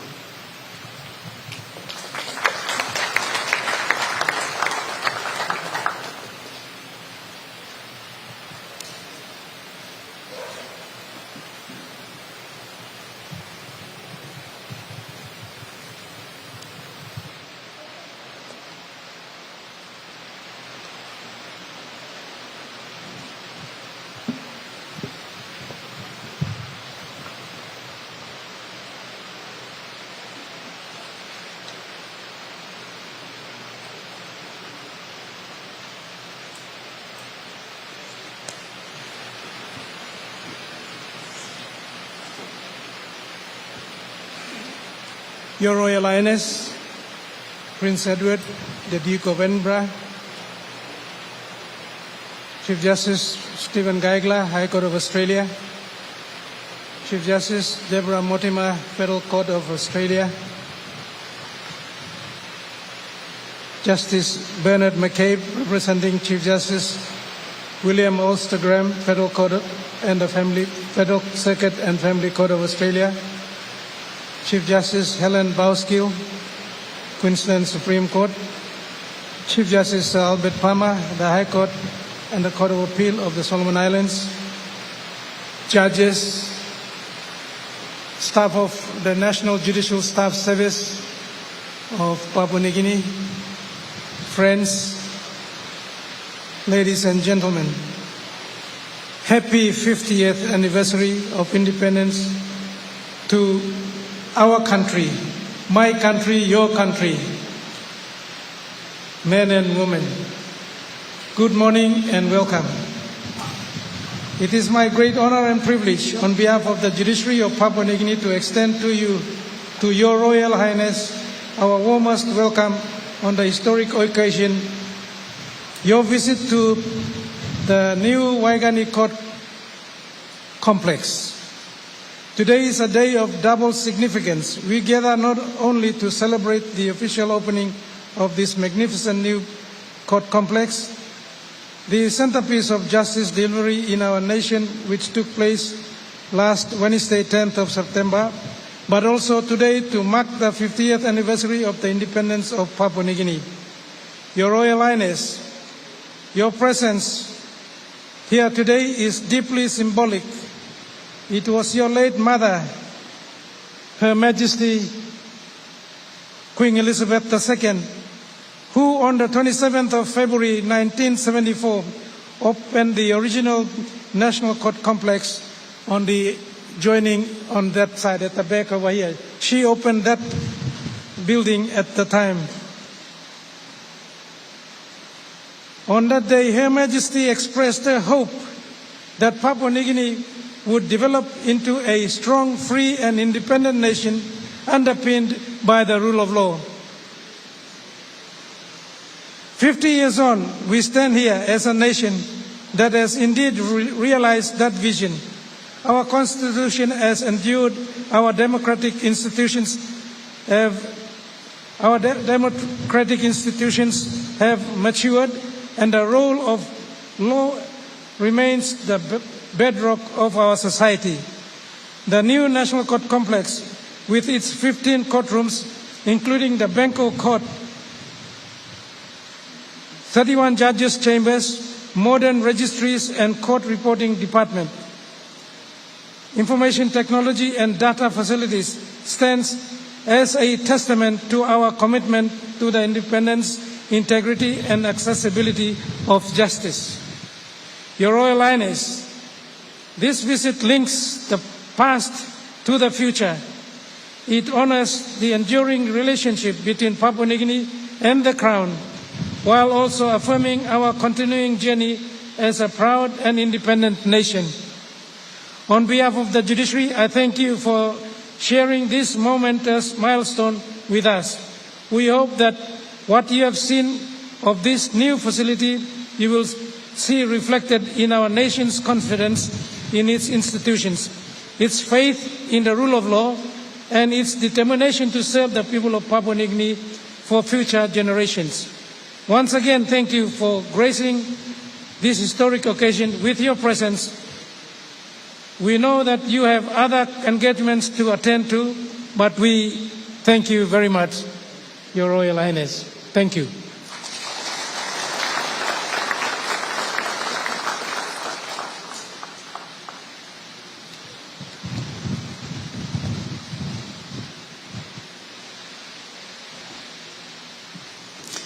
Thank you, Chief Justice of Papua New Guinea, Sir Gibbs Salika. And now, ladies and gentlemen, for his remarks, it is my honor and pleasure to invite His Royal Highness, the Duke of Edinburgh, Prince Edward. Could you please make him feel welcome?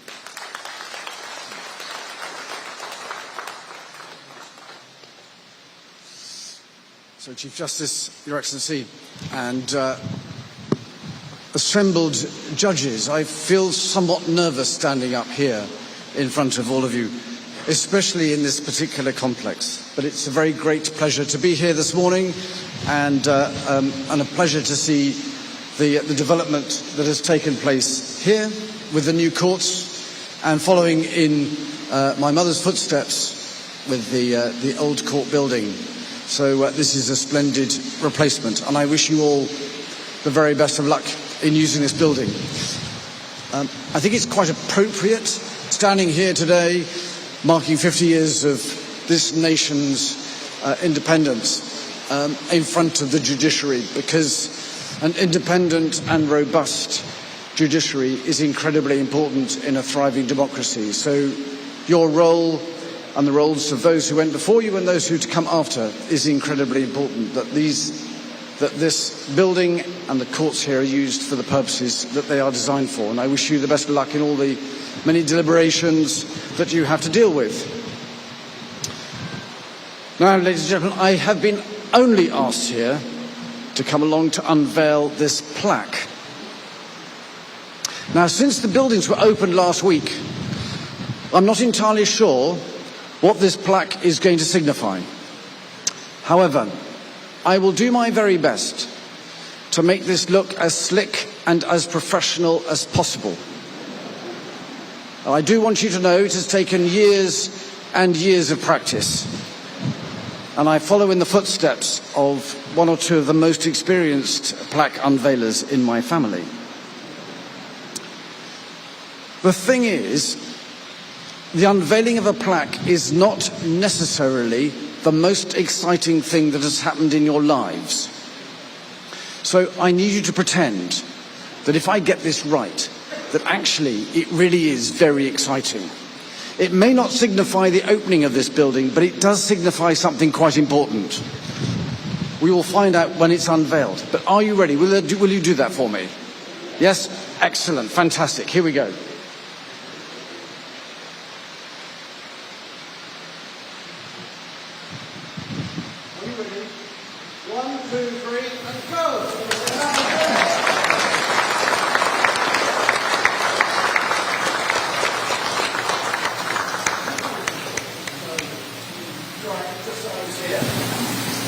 Would you like to?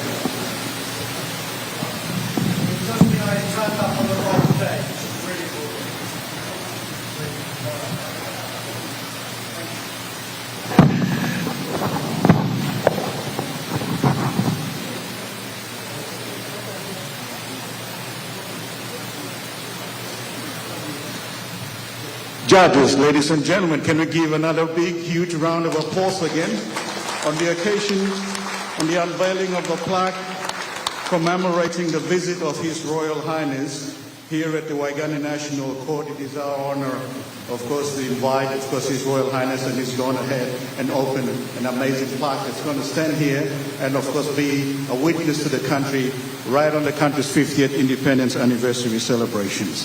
Thank you so much. We will now see, of course, as he's got a very tight schedule and other appointments ahead of him, we will now see the departure of His Royal Highness in a moment from now. Thank you so much, ladies and gentlemen.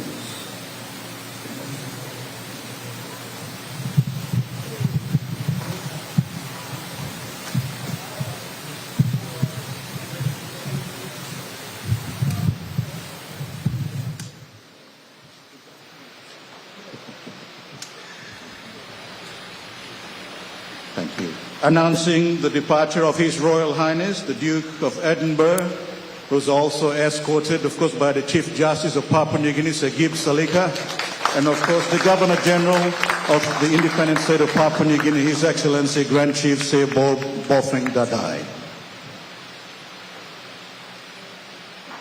And that just about concludes the visit to the National Court Complex by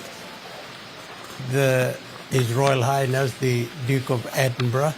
What about his speech? I thought I've never seen a speech so brief and so kind of down to earth. There was no rigid formality to it. Just casual. And he's going to open this and making a joking remark to his mother. Yeah. That he's done more of that than he. And walks across and unveils the plaque. How about that? Yeah, it's this was fun, especially for him, and he sort of made that occasion. I think gave some light to it, if you will. And then he talked about the plug not being exciting, but he made that little unveiling very exciting for many of us who were watching from here. So.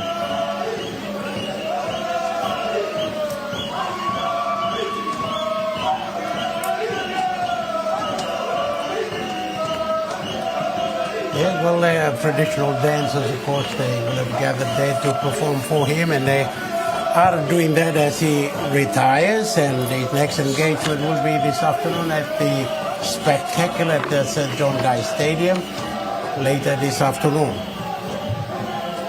And so, if we were to hear Arim Nekblongem, then today was it.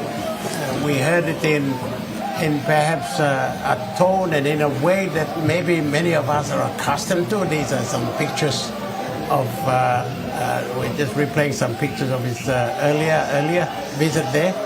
And I've never seen something so kind of informal in a very informal environment. And he does that with color and with humor and with a sense of down to earth in a very serious environment such as a court area. Yeah, John. He handled that very well, I thought, for that specific event.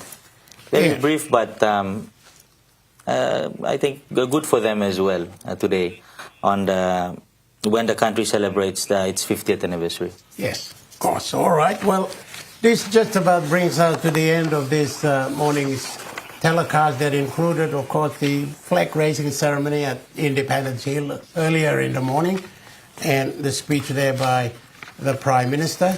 And then, of course, followed just a while ago by the visit to the National Court Complex by His Royal Highness, the Duke of Edinburgh, and, of course, unveiling that plaque in a ceremony that departed from rigid formality and almost down to earth, and he had the opportunity to have a chat with a lot of the court officials. Some of them were judges coming from other parts of the country, from the Pacific, from Australia, who were invited, no doubt, by our Chief Justice to be part of the court, of the opening of the courthouse. So that brings us to the end of this live telecast. We will continue our show this afternoon with the spectacular at the Waigani, at the St. John Guy Stadium in Port Moresby, also within the Waigani area. So from Bradley and me for the moment, bye for now.